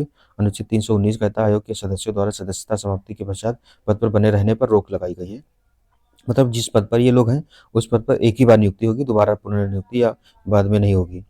फिर अनुच्छेद 320 कहता है लोक सेवा आयोग के कार्य अनुच्छेद 321 लोक सेवा आयोग के कार्यों को विस्तारित करने की संसद की शक्ति होगी। अनुच्छेद 322 कहता है संघ लोक सेवा आयोग के व्यय भारत की संचयी निधि पर, जबकि राज्य लोक सेवा जो आयोग होंगे उनके व्यय जो होंगे संबंधित राज्यों की संचयी निधि पर भारित होंगे। अनुच्छेद 323 जो है लोक सेवा आयोगों के प्रतिवेदन कहाँ राष्ट्रपति को दिए जाते हैं। फिर प्रमुख संशोधन जो हुए हैं संविधान में, प्रथम संविधान संशोधन अनुच्छेद 1951 में हुआ है। नवी अनुसूची को जोड़ी गई इसमें उल्लिखित विषयों को न्यायिक पुनर्विवेचन से बाहर कर दिया गया। तो इसमें 2008 में एक केस हुआ था, सुप्रीम कोर्ट ने कहा है कि 1973 से पहले जितने जो संशोधन किए गए उन पर न्यायिक पुनर्विवेचन नहीं किया जाएगा। 1973 के बाद से जितने भी हैं उन पर किया जा सकता है। 1973 की डेट आप क्यों दी है, क्योंकि इसी केशवानंद भारती वाद जो आया था उस समय जो बेसिक स्ट्रक्चर का कॉन्सेप्ट है उसी समय से लागू हुआ था, इस वजह से। फिर 10वां संविधान संशोधन अधिनियम 1961 में आया था, दादर और नागर हवेली को भारत संघ में जोड़ा गया था। 11वां संविधान संशोधन 1961 में राष्ट्रपति उपराष्ट्रपति के निर्वाचन को उपयुक्त निर्वाचक मंडल में रिक्तता के आधार पर चुनौती नहीं दी जा सकती। इसमें कहा गया था कि अगर राष्ट्रपति उपराष्ट्रपति का चुनाव है तो उसको इस आधार पर रोका नहीं जा सकता कि अभी कुछ सांसद लोकसभा या राज्यसभा में नहीं है। 12वां संविधान संशोधन अधिनियम 1962 में गोवा, दमन दीव और को भारतीय संघ में शामिल किया गया था। 31वां संविधान संशोधन अधिनियम 1973 में आया है। लोकसभा सीटों की संख्या 525 से बढ़ाकर के 545 कर दी गई थी। 36वां संविधान संशोधन 1975 में था। इसके तहत जो सिक्किम है इसको 22वें राज्य के रूप में शामिल किया गया था। इतिहास के कुछ महत्वपूर्ण तथ्य और देख लेते हैं। फर्रुखसियर, तो फर्रुखसियर जो है मुर्शीद कुली खां को बंगाल का सूबेदार नियुक्त किया था। 1770 में फर्रुखसियर ने मुर्शीद कुली खान ने राजधानी ढाका से मुर्शिदाबाद, जबकि मीर कासिम ने राजधानी मुर्शिदाबाद से मुंगेर स्थापित की थी। 1740 में गिरिया के युद्ध में सरफराज को मारकर अली वर्दी बंगाल का नवाब बनाए। तो 1740 में गिरिया का युद्ध हुआ है जिसमें सरफराज को मार करके अली वर्दी खां जो है बंगाल का नवाब बनाए। 1756 में सिराजुद्दौला जो है बंगाल का नवाब बनाए। जॉर्ज ऑरवेल द्वारा 20 जून 1756 के दिन काल कोठरी की त्रासदी ब्लैक होल घटना का उल्लेख किया है, तो जॉर्ज ऑरवेल ने किया है। जो ब्लैक होल की घटना कब 20 जून 1756 को हुई थी। और 23 जून 1757 को सिराजुद्दौला और रॉबर्ट क्लाइव के बीच प्लासी का युद्ध हुआ है। अंग्रेजों ने पहले मीर जाफर और 1760 में मीर कासिम को बंगाल का कठपुतली नवाब बनाया है। सिराजुद्दौला जो हार गया है। 22 अक्टूबर 1764 को बंगाल की अत्यधिक लूट से परेशान होकर मीर कासिम जो है मुगल बादशाह शाह आलम द्वितीय और अवध के नवाब जो शुजाउद्दौला के साथ मिलकर अंग्रेजी जनरल जो है हेक्टर मुनरो की सेना से बक्सर का युद्ध किया है। तो 22 अक्टूबर 1764 को बक्सर का युद्ध हुआ था। फिर 12 अगस्त 1765 को इलाहाबाद की जो प्रथम संधि हुई है उसमें रॉबर्ट क्लाइव और मुगल बादशाह जो शाह आलम द्वितीय थे उनके बीच हुई। और फिर इलाहाबाद की जो दूसरी संधि हुई है वो 16 अगस्त 1765 को हुई थी। इसमें इलाहाबाद की दूसरी संधि हुई, इसमें रॉबर्ट क्लाइव और जो अवध के नवाब शुजाउद्दौला थे उनके बीच हुई है। 1765 से 1772 तक बंगाल में कौन सा द्वैत शासन चला है। महाराजा दिलीप सिंह ये सिख साम्राज्य के राजा थे। 1843 से 1849 तक इनका कार्यकाल था। अल्पवयस्क शासक थे। संरक्षिका कौन थी, महारानी जिंद कौर दिद्दा थी। चिलियावाला का युद्ध 1849 में हुआ लॉर्ड डलहौजी के समय। प्रथम और द्वितीय आंग्ल सिख युद्ध जो है 1849 में। पंजाब पर शासन करने हेतु डलहौजी ने 3 लोगों की परिषद बनाई थी। अध्यक्ष sir Henry Lawrence. Dilip Singh को 50,000 पाउंड की वार्षिक पेंशन दे दी गई और उन्होंने अपना ईसाई धर्म अपना लिया था। कोहिनूर हीरा अंग्रेजों को दिया था। फ्रांस में उनकी मृत्यु हुई थी, लेकिन उनका अंतिम संस्कार जो है वो इंग्लैंड में हुआ है। फिर सिखों के 10 गुरु और उनके कार्य दिए गए हैं। जो पहले सिखों के गुरु हैं गुरु नानक देव हैं, 1469 से 1539 तक रहे हैं। गुरु अंगद लाना जो थे इनके साथ, इनका गुरु अंगद के नाम से दूसरे गुरु बने हैं। 1504 से लेकर 1552 तक इनका कार्य ये रहे हैं। गुरुमुखी लिपि का आविष्कार इन्होंने किया था। गुरु अमरदास जो हैं 1479 से 1574 तक रहे हैं। गुरु रामदास जो हैं 1534 से 1581 तक के रहे हैं। तो अकबर के समय 500 बीघा जो अकबर ने जमीन दी थी जिस पर अमृत शहर बसाया गया था, और गुरु पद को इन्होंने ही पैतृक बना दिया था, क्योंकि गुरु नानक ने जो है अपने शिष्य को गुरु बनाया था। फिर गुरु अर्जन देव जो है ये 1563 में पैदा हुए थे और 1606 तक रहे। तरन तारण नगर की स्थापना इन्होंने की थी। गुरु ग्रंथ साहिब जो है उसका भी संकलन इन्होंने कराया था। जहांगीर ने इनकी हत्या करा दी थी। गुरु हरगोबिंद 1594 में पैदा हुए थे, 1644 तक रहे। सिखों को लड़ाकू जाति में परिवर्तित कर दिया था। अकाल तख्त का निर्माण इन्होंने किया था। गुरु हरराय ये 1630 से 1661 तक रहे हैं। गुरु हरकिशन जो हैं ये बाल गुरु कहे जाते हैं। 1656 पैदा हुए थे, 1664 में खत्म हो गए थे। बाल गुरु के नाम जाने जाते हैं। गुरु तेग बहादुर जो हैं ये 1621 में पैदा हुए, 1675 तक औरंगजेब द्वारा इनकी हत्या करा दी गई थी। यही जो दिल्ली का शीशगंज गुरुद्वारा है वो यही इन्हीं की उस पर बना है। गुरु गोविंद सिंह जो 1666 से 1708 तक रहे, खालसा पंथ की स्थापना इन्होंने ही की थी। गोलमेज सम्मेलन जो हुए हैं, तो प्रथम गोलमेज सम्मेलन 12 नवंबर 1930 को हुआ था। साइमन कमीशन की सिफारिशों पर विचार करने के लिए आयोजन हुआ था। इसमें कांग्रेस ने भाग नहीं लिया था। दूसरा गोलमेज सम्मेलन 7 सितंबर 1931 को हुआ है। वायसराय लॉर्ड वेलिंगटन के समय आयोजित सम्मेलन में कांग्रेस ने भाग लिया था। गांधी जी की भागीदारी इसमें हुई थी, मतलब कांग्रेस की तरफ से गांधी जी गए थे। दलितों के लिए पृथक निर्वाचन मंडल की मांग के कारण वार्ता जो रही थी असफल हो गई थी। सी गोलमेज सम्मेलन 17 नवंबर 1932 को हुआ है। कांग्रेस द्वारा सम्मेलन का बहिष्कार कर दिया गया था। सम्मेलन के पश्चात भारत शासन विधेयक प्रस्तुत हुआ। भारत 1935 में जो प्रस्तुत हुआ था। तो अंबेडकर जी तीनों सम्मेलनों में भाग लिए हैं। कांग्रेस ने सिर्फ दूसरे सम्मेलन में भाग लिया था 1931 वाले में। उनकी कांग्रेस की तरफ से गांधी जी गए थे वार्ताकार के रूप में। फिर आधुनिक भारतीय इतिहास से संबंधित प्रमुख महिलाएं, तो मैडम भीखा कामा जो है पारसी क्रांतिकारी थी। ये पेरिस इंडियन सोसाइटी की संस्थापना की थी। फिर राष्ट्रीय ध्वज का पहला संस्करण इन्होंने कहाँ फहराया था? स्टुटगार्ट जर्मनी में फहराया था। 1907 में आई थिंक फहराया था। एनी बेसेंट क्या है, तो महिला भारतीय संघ की अध्यक्ष, पहली अध्यक्ष थी। फिर इंडियन होम रूल लीग की संस्थापक रही हैं। थियोसॉफिकल सोसाइटी में योगदान दिया था। और ये पहली महिला कांग्रेस की अध्यक्ष भी रही हैं 1917 में। कलकत्ता अधिवेशन में कैप्टन लक्ष्मी सहगल क्या है, तो झांसी रानी रेजिमेंट की अधिकारी थी। ये जो आज़ाद हिंद फौज है उसकी जो झांसी रेजिमेंट थे उसकी अधिकारी हैं। अखिल भारतीय जनवादी महिला संघ की संस्थापक बाद में हुई हैं। कमला देवी चट्टोपाध्याय तो गांधी के विचारों से प्रेरित थी। फिर भारतीय सहकारी संघ के संस्थापक रही हैं। अखिल भारतीय महिला सम्मेलन से जुड़ी थी। और इन्हीं की सलाह पर गांधी जी ने महिलाओं को आंदोलन में प्रेरित आगे आने के लिए और प्रोत्साहित किया है। कस्तूरबा गांधी क्या है, तो महात्मा गांधी की पत्नी रही। दक्षिण अफ्रीका में भारतीय अधिकारों के लिए लड़ाई लड़ी है। बोरसाद सविनय अवज्ञा आंदोलन में भाग लिया था। फिर अरोड़ा असफ अली जो है भारत छोड़ो आंदोलन के दौरान भारतीय राष्ट्रीय ध्वज फहराया था इन्होंने। आज़ादी के बाद दिल्ली की पहली महिला मेयर भी बनी है। फिर कल्पना दत्ता तो 1930 में चटगांव शस्त्रागार में छापे में भाग लिया था इन्होंने। सरोजिनी नायडू जो है भारतीय राष्ट्रीय कांग्रेस की पहली भारतीय महिला अध्यक्ष बनी है, जो कानपुर में अधिवेशन हुआ था 1925 में। गांधी के साथ दूसरे गोलमेज सम्मेलन में भाग लेने गई थी। और धर्सना जो रेड थी, ये उस समय उसकी जो थी अगुवाई कर रही थी। उषा मेहता है क्या है, तो चटगांव शस्त्रागार में छापे में भाग लिया था इन्होंने। स्वतंत्रता संग्राम के दौरान भूमिगत रेडियो स्टेशन जो भारत छोड़ो आंदोलन चल रहा था उसमें इन्होंने शुरू किया था। फिर शांति घोष है स्वतंत्रता संग्राम की क्रांतिकारी वीरांगना। अपनी सहपाठिनी सुनीति चौधरी के साथ मिलकर इन्होंने त्रिपुरा के कलेक्टर जीवी स्टीवेन को गोली मारी थी इन्होंने। शांति और सुनीति को संसार की सबसे कम उम्र की क्रांतिकारी माना जाता है। संगठन और आंदोलन और वर्ष कौन कौन से, तो मित्र मेला पूना में स्थापित था 1899 में सावरकर बंधुओं द्वारा स्थापित। वीडी सावरकर और जीडी सावरकर। अनुशीलन समिति कलकत्ता में ढाका में 1902 में स्थापित। बारिंद कुंवर घोष, जतेंद्र नाथ बनर्जी, प्रमथनाथ मित्र थे, पुलिनदास थे। अभिनव भारत जो है ये भी पूना में 1904 में विनायक दामोदर सावरकर ने इसको स्थापना की थी। फिर हिंदुस्तान रिपब्लिकन एसोसिएशन ये कानपुर में स्थापना हुई थी 1924 में। सचिन सान्याल, जोगेश चंद्र चटर्जी, भगत सिंह, उधम सिंह द्वारा समर्थित था ये। गदर दल है जो ये कहाँ, सैन फ्रांसिस्को में 1913 में लाला हरदयाल एवं सोहन सिंह भागना द्वारा स्थापित था। हिंदू धर्म संघ तो चापेकर बंधुओं द्वारा। आर्य बांधव समाज जो है बाल गंगाधर तिलक द्वारा। भारत माता समिति 1904 में JM चटर्जी द्वारा। नीलकंठ ब्रह्मचारी और वांची अय्यर द्वारा। तो भारत माता समिति जो है 1904 में JM चटर्जी, नीलकंठ ब्रह्मचारी और वांची अय्यर द्वारा। भीकाजी आंदोलन जो है 1902 में मैडम भीकाजी कामा आत्म उन्नति समिति विपिन बिहारी गांगुली द्वारा स्थापित हुई थी। हिंद एसोसिएशन ऑफ अमेरिका 1913 में सोहन सिंह भागना ने। हिंदुस्तान सोशलिस्ट रिपब्लिकन एसोसिएशन ये HSRA जो है 1928 में चंद्रशेखर आजाद, भगत सिंह सारे लोग मिलकर किए थे। बंगाल स्वयंसेवी तो हेमचंद्र घोष और लीला नाग द्वारा। इंडियन रिपब्लिकन आर्मी सूरसेन द्वारा। ये चटगांव शस्त्रागार जो हुआ इसी ने किया है, ये आर्मी जो थी। अनुशीलन समिति मिदनापुर में 1902 में ज्ञानेंद्र नाथ बोस द्वारा। भारत माता सोसाइटी पंजाब में 1907 में अम्बा प्रसाद व अजीत सिंह ने। स्वदेशी बांधव समिति बारिशाल में हुई 1905 में। अश्विनी कुमार दत्त ने इसकी स्थापना की है। गांधी जी के आश्रम और स्थापना वर्ष कौन सा है, तो इसमें देखते हैं टॉलस्टॉय फार्म जोहान्सबर्ग में 1910 में। फिनिक्स फार्म डरबन में गांधी जी द्वारा स्थापित पहला फार्म था ये फिनिक्स फार्म 1904 में। साबरमती आश्रम साबरमती नदी अहमदाबाद में 1915 में। सत्याग्रह आश्रम ये कोचरब आश्रम जो है अहमदाबाद में 1915 में। अभी मोदी जी ने इस आश्रम का पुनरुद्धार कराया है, फिर से स्थापित हुआ। तो कोचरब आश्रम जो है गांधी जी द्वारा पहला स्थापित आश्रम था।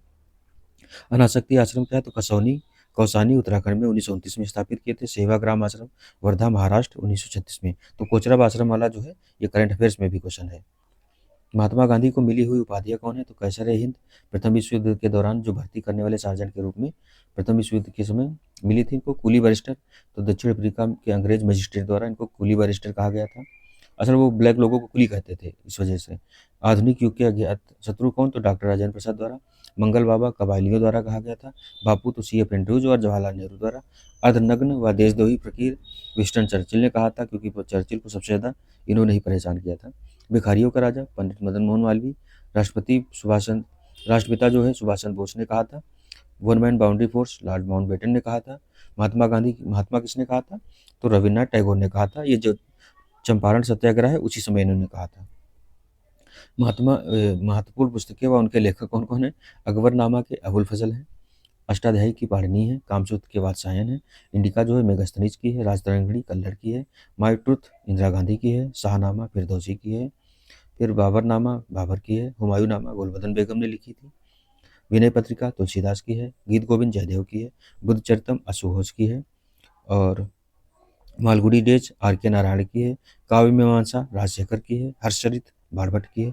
मेघदूत कालिदास की है। मुद्रा राक्षस विशाख दत्त की है। हितोपदेश जो है नारायण पंडित की है। सम्राट व उनके द्वारा लिखी गई प्रमुख पुस्तकें कौन कौन सी हैं? तो हर्षवर्धन रत्नावली हर्षवर्धन द्वारा संस्कृत में। प्रियदर्शिका हर्षवर्धन द्वारा संस्कृत में। नागानंद हर्षवर्धन द्वारा संस्कृत में। अमुक्त माल्यद श्री कृष्ण देवराय द्वारा तेलुगु में है। तुझके जहांगीर जहांगीर द्वारा फारसी में। बाबरनामा ये तुझके बाबरी ये बाबर द्वारा चगताई ये भी तुर्की में है। शासक और उनकी पत्नी कौन? हमीदा बानो बेगम हुमायूं की पत्नी थी। और शाह तुर्कान इल्तुतमिश की। फिर वो तुर्काना का सपना जो है या रजिया का सपना करके एक बुक है जो स्मृति रजिस्टर में भी शामिल हुई है। तो ये इन्हीं पर आधारित है। मरियम उज जमानी हीराबाई जोधाबाई अकबर की वाइफ थी। नूरजहां मेहरुनिसा जहांगीर की थी पत्नी। मुमताज महल अर्जुमन बानो नाम था इनका शाहजहां की, जिनके नाम पे ताजमहल बना है। मलिका जहां अलाउद्दीन खिलजी की थी। फिर प्रमुख युद्ध हुए हैं 1556 में पानीपत का दूसरा युद्ध हुआ है। मुगल सम्राट अकबर और हिंदू राजा हेमू के बीच में हुआ है। पहला पानीपत का युद्ध हुआ है बाबर और इब्राहिम लोदी के बीच 1526 में। 1567 में थानेसर का युद्ध हुआ है। अकबर के ने सन्यासियों के दो समूहों को हराया था। फिर 1575 में तुकारोई का युद्ध अकबर ने बिहार और बंगाल की सल्तनत को हराया है। 1576 में हल्दी घाटी का युद्ध अकबर ने वीर महाराणा प्रताप को हराया है। 1671 ईस्वी में सराई घाट का युद्ध हुआ है। तो अहोम सम्राट लचित बोरफुकन ने मुगल सेना के प्रतिनिधित्व कर रहे राम सिंह को हराया था 1671 में सराई घाट का युद्ध अहोम सम्राट के ये थे। 1739 में करनाल का युद्ध हुआ है। ईरानी नादिर शाह ने मुगल सम्राट मोहम्मद शाह जो रंगीला थे हराया था। मुगल सम्राट से बहुमूल कोहिनूर हीरा ले गया है और मयूर जो सिंहासन था उसको भी ले गया है 1739 में जो करनाल का युद्ध हुआ है। उसके बाद में अगला है प्रमुख मत व उनके प्रवर्तक कौन कौन है? तो अद्वैतवाद के शंकराचार्य थे। विशिष्टाद्वैत के रामानुजाचार्य हैं। द्वैताद्वैतवाद के निम्बार्काचार्य हैं। शुद्ध अद्वैतवाद के वल्लभाचार्य हैं। द्वैतवाद के माधवाचार्य हैं। भेदाभेदवाद के भास्कराचार्य हैं। शैव विशिष्ट द्वैतवाद के श्रीकंठ हैं। अचिंत भेदाभेदवाद के बलदेव हैं। फिर वीर शैव विशिष्टाद्वैतवाद के श्रीपति हैं। अविभाग द्वैत के कौन है? विभाग भिक्षु हैं। हुमायूं द्वारा जो लड़े गए युद्ध है इनका क्रम पूछा गया है कई बार। दोहरिया या दौराहा का युद्ध गोमती नदी के तट पर था। ये 1532 में हुआ है। महमूद लोदी और शेरशाह की संयुक्त सेना को हराया था इन्होंने। चौसा का युद्ध 26 जून 1539 को हुआ है। बक्सर बिहार में हुआ था। हुमायूं की जान इसी युद्ध में निजाम नामक भिश्ती ने बचाई थी। शेरशाह ने जीत के बाद शेरशाह की उपाधि ली थी तो शेरशाह ने हरा दिया था इनको। कन्नौज बिलग्राम का युद्ध हुआ है मई 1540 को हुआ है। हुमायूं की निर्णायक हार हुई। दिल्ली पर शेरशाह का कब्जा हो गया है। मच्छीवाड़ा का युद्ध 15 मई 1555 को सिकंदर सूर को हराया था इन्होंने। सरहिंद का युद्ध 1555 में हुआ है। सिकंदर सूर को फिर से हराया है। और जुलाई 1555 में हुमायूं का पुनः दिल्ली पर कब्जा हो गया है। औरंगजेब जो है इसके कालीन जो इमारतें कौन कौन सी हैं तो इसमें देखें तो पहली रबिया दौरानी का मकबरा या मकबरा औरंगाबाद औरंगजेब ने बनाया था। इसको द्वितीय ताजमहल कहा जाता है। यह भद्दी नकल भी कहा जाता है। बादशाही मस्जिद बीवी का मकबरा है। यह मस्जिद लाहौर में है। मोती मस्जिद लाल किले के भीतर दिल्ली में बनवाई थी। तो आगरे की जो मोती मस्जिद है वो किसने? शाहजहां ने बनवाई थी। जो दिल्ली की मोती मस्जिद है लाल किले में ये इसने औरंगजेब ने बनवाई थी। मुगलकालीन स्थापत्य कला में हुमायूं का मकबरा दिल्ली में निर्माण हाजी बेगम ने किया था, अकबर की सौतेली माँ थी। आगरा का किला अकबर ने निर्माण कराया था। जहांगीरी महल आगरा में है, अकबर द्वारा। अकबरी महल आगरा में अकबर द्वारा। फिर जहांगीरी महल फतेहपुर सीकरी में अकबर द्वारा। दीवाने आम, दीवाने खास, पंचमहल, तुर्की सुल्ताना का महल और मरियम महल, बुलंद दरवाजा, शेख सलीम चिश्ती का मकबरा, ये सारे फतेहपुर सीकरी में है और अकबर द्वारा निर्माण कराया गया है। इस्लाम शाह का मकबरा सलीम चिश्ती का जो पौत्र था, ये भी फतेहपुर सीकरी में है, अकबर द्वारा निर्माण कराया गया है। फिर अगला है लाहौर का किला, लाहौर में है, अकबर द्वारा निर्माण कराया गया है। इलाहाबाद में 40 स्तंभों वाला किला अकबरकालीन अंतिम इमारत है, इलाहाबाद में है। अकबर का मकबरा सिकंदरा में है, आगरा में ये भी है, जहांगीर द्वारा। एतमादुद्दौला का मकबरा जहांगीर आगरा में है, नूरजहां द्वारा। जहांगीर का मकबरा शाहदरा में है, लाहौर में, नूरजहां द्वारा। काबुली बाग में स्थित मस्जिद पानीपत बाबर ने। जामा मस्जिद संभल वाली जो है रोहिलखंड की, बाबर ने कराई थी। फिर आगरे की मस्जिद आगरा में लोधी किले के भीतर स्थित है, बाबर द्वारा। फतेहाबाद की मस्जिद पंजाब हिसार, हुमायूं द्वारा। दीन पनाह नगर धर्म का शरण स्थल, दिल्ली, हुमायूं द्वारा। किला या कोहना पुराने किले के भीतर, दिल्ली, शेरशाह द्वारा। शेरसूर नगर कन्नौज, कन्नौज में है, शेरशाह द्वारा। रोहतासगढ़ का किला उत्तरी पश्चिमी सीमा प्रांत, शेरशाह द्वारा। शेरशाह का मकबरा कहाँ है? तो सासाराम बिहार में है। फिर आगे देखें तो दिल्ली सल्तनत कालीन इमारतें जो हैं और कौन शासक है? तो कुतुबुद्दीन ऐबक द्वारा। अढ़ाई दिन का झोपड़ा, कुव्वत इल उल इस्लाम मस्जिद, इल्तुतमिश द्वारा। इल्तुतमिश का मकबरा, जामा मस्जिद, अतारकिन का दरवाजा, सुल्तानगढ़ी। बलबन का लाल महल है। अलाउद्दीन खिलजी द्वारा कौन सा है? तो लाल महल जो है बलबन ने स्थापित कराया था। जमात खाना फिर अलाउद्दीन खिलजी द्वारा। मस्जिद है, अलाई दरवाजा है, हजार सेतुन जो है स्तंभ गायसुद्दीन तुगलक द्वारा तुगलकाबाद स्थापित कराया गया था। मोहम्मद बिन तुगलक द्वारा जहां पनाह नगर। शेख निजामुद्दीन औलिया का मकबरा, फिरोज शाह तुगलक का मकबरा। फिर नूर जूना शाह द्वारा जय खाने जहाँ द्वारा फिरोज शाह का मकबरा बनवाया गया है। खिरकी मस्जिद बनवाई गई और काली मस्जिद। मियाँ मुआ क्या है? तो मोर मस्जिद जो है इन्होंने बनवाई थी। केवल नागरिकों को मिलने वाले जो मूल अधिकार हैं वो कौन कौन से हैं? तो केवल नागरिकों के जो अधिकार हैं 15, 16, 19, 29, 30 जो है 5 अधिकार हैं, मूल अधिकार। 15 क्या कहता है? धर्म, मूल वंश, जाति, लिंग या जन्म स्थान के आधार पर विभेद नहीं किया जाएगा। नागरिकों के बीच बात करता है। 16 भी कहता है लोक नियोजन में के विषय में नागरिकों को क्षमता के अवसर जो दिए गए हैं। अनुच्छेद 16 कहता है। 19 वाक स्वतंत्र, सम्मेलन, संगम, संचरण, निवास और वृत्ति की स्वतंत्रता अनुच्छेद 19 के तहत है। अनुच्छेद 29 में अल्पसंख्यकों के संस्कृति और शिक्षा संबंधी अधिकार। अनुच्छेद 30 कहता है शिक्षा संस्थाओं की स्थापना और प्रशासन में अल्पसंख्यकों का अधिकार जो है। ये 5 अनुच्छेद जो हैं ये नागरिकों को केवल दिए गए हैं। भारत के प्रमुख अनुसंधान केंद्र कहाँ कहाँ हैं? तो इनको भी देख लेते हैं। हिमालयन वन अनुसंधान संस्थान हिमाचल प्रदेश में है। वर्षा अनुसंधान संस्थान जोरहाट में है। उष्णकटिबंधीय वन अनुसंधान संस्थान जबलपुर में है। केंद्रीय भारतीय भाषा संस्थान कहाँ है? मैसूरू में है। केंद्रीय औषधि अनुसंधान संस्थान CDRI कहाँ? लखनऊ में है। भारतीय कृषि प्रणाली अनुसंधान संस्थान मेरठ में है। राष्ट्रीय कृषि उपयोगी सूक्ष्म जीव ब्यूरो मऊ में है। पूर्वोत्तर राज्य की पहाड़ियाँ हैं तो अरुणाचल प्रदेश में कौन कौन सी हैं? मिरी, अबोर, मिसमी, डाफला और पटकाई बूम है। असम की कौन सी हैं? तो मिकिर पहाड़ियाँ है, उत्तरी रेंगमा है, बारेल है। फिर नागालैंड में है नगा पहाड़ियाँ हैं। मेघालय में गारो खासी जयंतिया पहाड़ियाँ हैं। मणिपुर में बारेल पहाड़ियाँ हैं। मिजोरम में मिजो लुसाई पहाड़ियाँ हैं। ब्रिटिश कालीन स्थापित प्रमुख शैक्षणिक संस्थान कौन कौन से हैं? तो कलकत्ता में पहला मदरसा 1781 में वारेन हेस्टिंग द्वारा। Asiatic Society of Bengal William Jones द्वारा 1784 में स्थापित हुआ है। फिर प्राच्य अध्ययन का प्रोत्साहन देने, प्राच्य मतलब जो भारतीय जो भी साहित्य है उसको प्रोत्साहन देने के लिए बनारस संस्कृत महाविद्यालय 1791 जोनाथन डंकल द्वारा। फिर फोर्ट विलियम कॉलेज 1801 में लॉर्ड वेलेस्ली द्वारा। कंपनी के जो सिविल सेवक थे को भारतीय से भाषाओं और रीति रिवाजों का प्रशिक्षण देने हेतु। मेयो कॉलेज तो 1875 में अजमेर में लॉर्ड मेयो द्वारा। मुस्लिम एंग्लो ओरिएंटल कॉलेज 1875 में अलीगढ़ में किसमें? सर सैयद अहमद खान द्वारा स्थापित हुआ था। संसद से संबंधित महत्वपूर्ण अनुच्छेद कौन कौन से वो भी देख लेते हैं। अनुच्छेद 79 क्या कहता है? संसद का गठन की बात करता है। अनुच्छेद 80 कहता है राज्यसभा का गठन कैसे होगा। अनुच्छेद 81 लोकसभा के संगठन की बात करता है। अनुच्छेद 82 जो कहता है प्रत्येक जनगणना के पश्चात समायोजन की जो बात की गई है वो 82 के तहत की गई है। फिर अनुच्छेद 83 संसद के सदनों की अवधि कितनी होगी। अनुच्छेद 84 कहता है संसद सदस्य हेतु योग्यता क्या होगी। अनुच्छेद 85 संसद के सत्र, सत्रावसान एवं विघटन। अनुच्छेद 86 राष्ट्रपति के सदनों को संबोधित करने का, संदेश भेजने का जो अधिकार है उसमें संसद का सत्र कहा गया है वर्ष में 2 सत्र होंगे कम से कम वैसे वर्तमान में 3 होते हैं। फिर 17वां राष्ट्रपति करते हैं, विघटन जो है वो भी राष्ट्रपति करते हैं, स्थगन जो है वो सब अध्यक्ष करते हैं। फिर अनुच्छेद जो 87 है, राष्ट्रपति का विशेष संबोधन। अनुच्छेद 88 क्या है, तो सदनों के प्रति मंत्रियों एवं अटॉर्नी जनरल के जो अधिकार है उनकी बात की गई। अनुच्छेद 89 क्या है, तो राज्यसभा के सभापति एवं उपसभापति के संबंध में प्रावधान है। अनुच्छेद 90 राज्यसभा के उपसभापति की रिक्ति, त्यागपत्र एवं विमुक्ति की बात की गई है। अनुच्छेद 92 कहता है सभापति अथवा उपसभापति का सदन की अध्यक्षता से विरत रहना किन किन मामलों में विरत रहेंगे, जब उन पर हटाने की कार्रवाई चल रही होगी उस समय। अनुच्छेद 93 क्या, तो लोकसभा के अध्यक्ष तथा उपाध्यक्ष। फिर अनुच्छेद 94 कहता है लोकसभा के अध्यक्ष तथा उपाध्यक्ष पद का रिक्ति, त्यागपत्र और विमुक्ति से संबंधित है। अनुच्छेद 95 जो है लोकसभा अध्यक्ष के कर्तव्यों का निर्वहन अथवा कार्य करने की शक्ति की बात करता है। कुछ संघ राज्य क्षेत्रों के लिए विनियम बनाने की राष्ट्रपति की शक्ति, तो अनुच्छेद 240 के अंतर्गत कुछ संघ राज्य क्षेत्रों के विनियम बनाने की शक्ति राष्ट्रपति को दी गई है। अनुच्छेद 338 बी जो है उसमें ओबीसी आयोग की बात की गई है। हमने एक जगह बताया 240 में जो है राष्ट्रपति को अधिकार दिया गया है संघ शासित प्रदेशों के बारे में।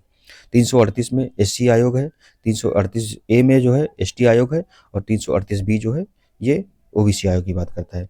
तो अनुच्छेद 240 पे एक में देखें तो एक में अंडमान निकोबार, बी में लक्षद्वीप के लिए है, सी में दादर नगर हवेली और दमन, सी डी दोनों अब एक हो जाएगा।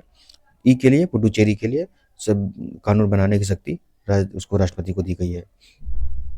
भारत की जनगणना 2011 से संबंधित क्या, तो सर्वाधिक साक्षरता वाले जिले कौन हैं? सबसे ज़्यादा केरल में है, फिर उसके बाद मिजोरम में, फिर गोवा में, फिर त्रिपुरा में, फिर हिमाचल प्रदेश में।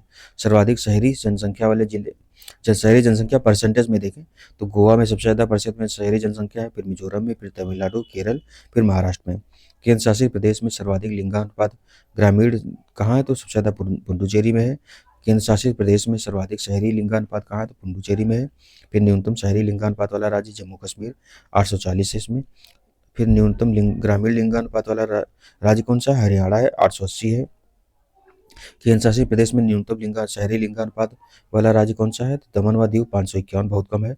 केंद्र शासित प्रदेश में न्यूनतम ग्रामीण लिंगानुपात कहाँ है, तो चंडीगढ़ में है, 690 है। सर्वाधिक अनुसूचित जाति जनसंख्या वाला राज्य कौन है, उत्तर प्रदेश है। सर्वाधिक अनुसूचित जनजाति जनसंख्या वाला राज्य कौन है, मध्य प्रदेश है। सर्वाधिक अनुसूचित जाति वाला राज्य कौन सा है, सामान्य में प्रतिशतता देखें तो पंजाब है, 31.9% है। सर्वाधिक अनुसूचित जनजाति वाला सामान्य जनसंख्या में प्रतिशतता किसकी है, तो राज्य की मिजोरम है, 94.41%। सर्वाधिक अनुसूचित केंद्र शासित प्रदेश जो में लक्षद्वीप है, सबसे ज़्यादा एसटी जो है कहाँ, तो अगर देखें उसमें राज्यों में तो केंद्र शासित प्रदेश इसमें लक्षद्वीप में है, 94.8% है। फिर 2011 में जनघनत्व कितना है, तो 382 व्यक्ति प्रति वर्ग किलोमीटर है भारत का। क्षेत्रफल की दृष्टि से सबसे बड़ा राज्य राजस्थान है, राजस्थान, मध्य प्रदेश, महाराष्ट्र, फिर यूपी चौथे पे है। क्षेत्रफल की दृष्टि से सबसे बड़ा केंद्र शासित प्रदेश कौन है, अंडमान निकोबार द्वीप है। क्षेत्रफल की दृष्टि से सबसे छोटा राज्य है गोवा। क्षेत्रफल की दृष्टि से सबसे छोटा केंद्र शासित प्रदेश कौन सा है, लक्षद्वीप है। फिर जनसंख्या की दृष्टि से सबसे बड़ा राज्य यूपी है। जनसंख्या की दृष्टि से सबसे बड़ा केंद्र शासित प्रदेश कौन है, दिल्ली है। जनसंख्या की दृष्टि से सबसे छोटा राज्य कौन सा है, सिक्किम है। जनसंख्या की दृष्टि से सबसे छोटा केंद्र शासित प्रदेश कौन है, लक्षद्वीप। तो लक्षद्वीप जो है जनसंख्या और क्षेत्र के दोनों के मामले में सबसे छोटा केंद्र शासित प्रदेश है। नोट क्या है, तो जनसंख्या एवं क्षेत्रफल दोनों ही दृष्टि से सबसे छोटा केंद्र शासित प्रदेश कौन है, लक्षद्वीप है। सर्वाधिक साक्षरता वाला केंद्र शासित प्रदेश कौन है, लक्षद्वीप है, 91.80% है। न्यूनतम साक्षरता वाला केंद्र शासित प्रदेश कौन है, दादरा व दमन नगर हवेली है, 76.20 है। सर्वाधिक जनघनत्व वाला राज्य कौन है, बिहार है, 1106 है। सर्वाधिक जनघनत्व वाला केंद्र शासित प्रदेश कौन सा है, तो 11,320 दिल्ली है।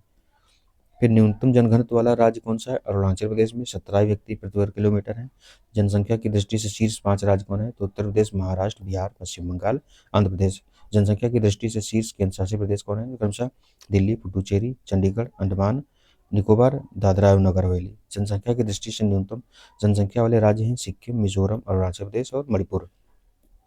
फिर अगला जनसंख्या की दृष्टि से न्यूनतम जनसंख्या वाले केंद्र शासित प्रदेश लक्षद्वीप, दमन दीव, दादरा नगर हवेली एवं अंडमान निकोबार द्वीप और चंडीगढ़। जनसंख्या में शीर्ष 10 की वृद्धि दर वाले, तो सबसे ज़्यादा वृद्धि दर रही है मेघालय में 27.95%, अरुणाचल प्रदेश में 26.03%, बिहार में 25.42%, जम्मू कश्मीर में 23.64%। जनसंख्या में सर्वाधिक 10 की वृद्धि दर वाले केंद्र शासित प्रदेश क्रमशः दादर नगर हवेली 55.88%, दमन और दीव 53.76%, पुडुचेरी में 28.08%, दिल्ली में 21.21%, चंडीगढ़ में 19.19%। जनसंख्या में न्यूनतम 10 की वृद्धि दर किसमें रही सबसे कम? नागालैंड में इसकी माइनस में रही है, -0.58%। केरल में 4.91%। आंध्र प्रदेश में 10.98%। सिक्किम में 12.89%।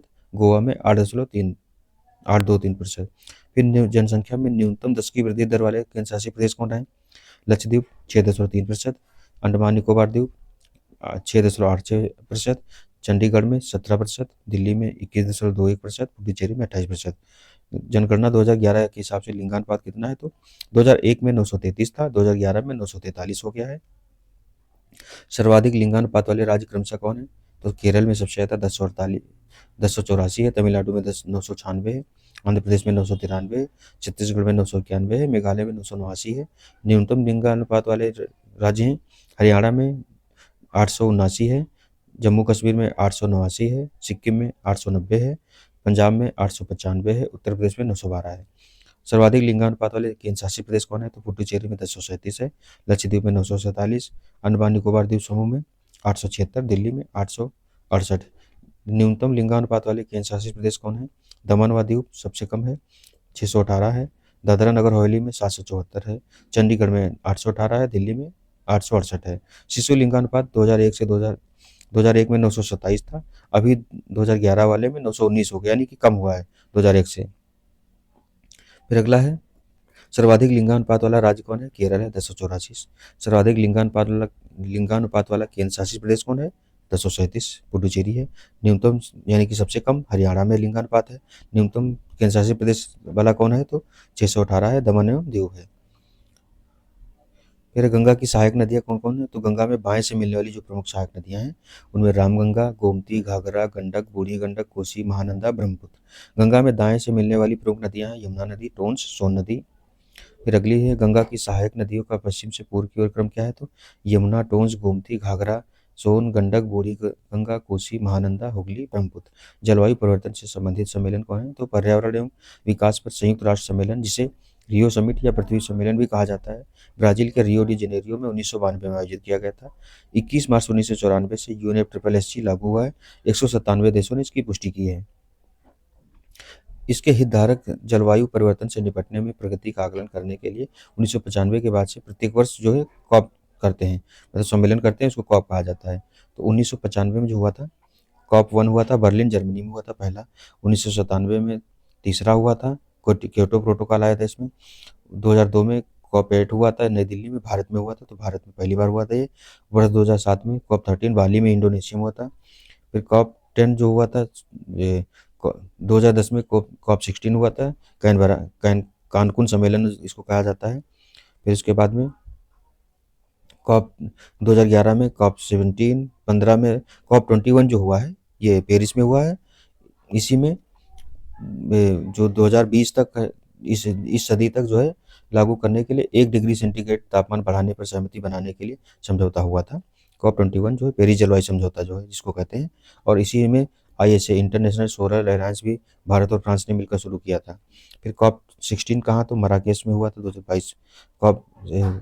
COP22 जो है 2017 में, COP23 हुआ है बॉन जर्मनी में। 2018 में जो 24वीं बैठक हुई है काटोवाइस पोलैंड में हुई है। COP25 कहाँ हुआ था? तो मैड्रिड स्पेन में हुआ था। फिर वारसा में हुआ है 26, 27वां जो है मिस्र में हुआ था। फिर अभी जो 28वां था वहाँ सऊदी कहाँ UAE में हुआ था। उसके बाद में 29वां जो है अभी कहाँ अजरबैजान में हो रहा है 2024 वाला, और 25 वाला जो है ब्राज़ील में होगा। फिर भौतिक परिवर्तन जो है 2025 वाला जो है वो ब्राज़ील में होगा। भौतिक परिवर्तन और रासायनिक परिवर्तन में अंतर दिया है। तो भौतिक परिवर्तन देखें अगर, तो भौतिक परिवर्तन में कोई नया पदार्थ नहीं बनता है, एक अस्थायी परिवर्तन है, आसानी से उत्क्रमणीय होता है। प्रायः अत्यंत अल्प मात्रा में ऊष्मा या प्रकाश ऊर्जा अवशोषित होती है या निकलती है। भौतिक परिवर्तन में पदार्थ नहीं परिवर्तित होता है। उदाहरण जैसे पानी का जमना, पानी का उबलना, मोम का पिघलना आदि जाते हैं इसमें। रासायनिक परिवर्तन में अगर देखें तो रासायनिक परिवर्तन में नया पदार्थ बनता है, एक स्थायी परिवर्तन होता है, प्रायः अनुत्क्रमणीय होता है, मतलब बदला नहीं जाता है। इसमें अत्यधिक मात्रा में ऊष्मा यानी कि प्रकाश ऊर्जा अवशोषित होती है। उदाहरण जैसे भोजन का पचना, कागज का जलना, धातु का जंग लगना, चांदी का खराब होना आदि, ईंधन का जलना जैसे LPG या पेट्रोल का, दूध का फटना आदि जो है ये फिर से दोबारा प्राप्त नहीं किए जा सकते हैं। पर्वत का उत्तर से दक्षिण क्रम का है तो काराकोरम पर्वत सबसे उत्तर में फिर लद्दाख है, फिर जास्कर है, फिर पीर पंजाल है। पहाड़ियों का पश्चिम से पूर्व क्रम क्या है, तो गारो, खासी, जयंतिया और मिकिर पहाड़ी जो है, इनका ऐसे क्रम है पश्चिम से पूर्व की तरफ। भारत की प्रमुख नदियाँ और उनका उद्गम स्थल, तो सिंधु नदी का उद्गम स्थल मानसरोवर झील है। गंगा नदी का उद्गम स्थल गंगोत्री ग्लेशियर उत्तराखंड है, इसका जो है वो तिब्बत वाला क्षेत्र है। यमुना नदी का यमुनोत्री ग्लेशियर उत्तराखंड उत्तराखंड है, उत्तरकाशी जिला है दोनों का। गोदावरी नदी का है त्र्यंबकेश्वर, महाराष्ट्र से होती है ये। और नासिक जो है इसी नदी पर है, जहाँ 12 वर्ष में वो लगता है जो माघ मेला है। कृष्णा नदी जो है महाबलेश्वर महाराष्ट्र से निकलती है। कोसी नदी सप्तकोशी नेपाल से निकलती है। नर्मदा नदी कहाँ, अमरकंटक की पहाड़ियों से निकलती है। कावेरी नदी क्या है, तो ब्रह्मगिरी पहाड़ियों से कर्नाटक से निकलती है। चंबल नदी मध्य प्रदेश के महू जिले में जनाबाव पहाड़ी से निकलती है। झेलम नदी वेरीनाग झरने से पीर पंजाल रेंज से निकलती है। रावी नदी कहाँ, तो रोहतांग दर्रे से होकर निकलती है। ये यहाँ तक था हमारा क्या, क्विक रिवीजन सीरीज। तो आज हमारा ये क्विक रिवीजन सीरीज वाला जो पार्ट है ये खत्म होता है। आप लोग इसको जितनी बार हो सके रिवीजन करिए। बाकी इसका एक हम महामैराथन वीडियो मतलब कंबाइन वीडियो करके डाल देंगे। अलग अलग सारे वीडियो पढ़ें, इनको एक में कर दिया जाएगा। तो आप लोग पढ़ते रहिए। 22 तारीख के लिए आप सभी को बेस्ट ऑफ लक। मिलते हैं अगले लेक्चर में, तब तक के लिए धन्यवाद। जय हिंद, जय भारत।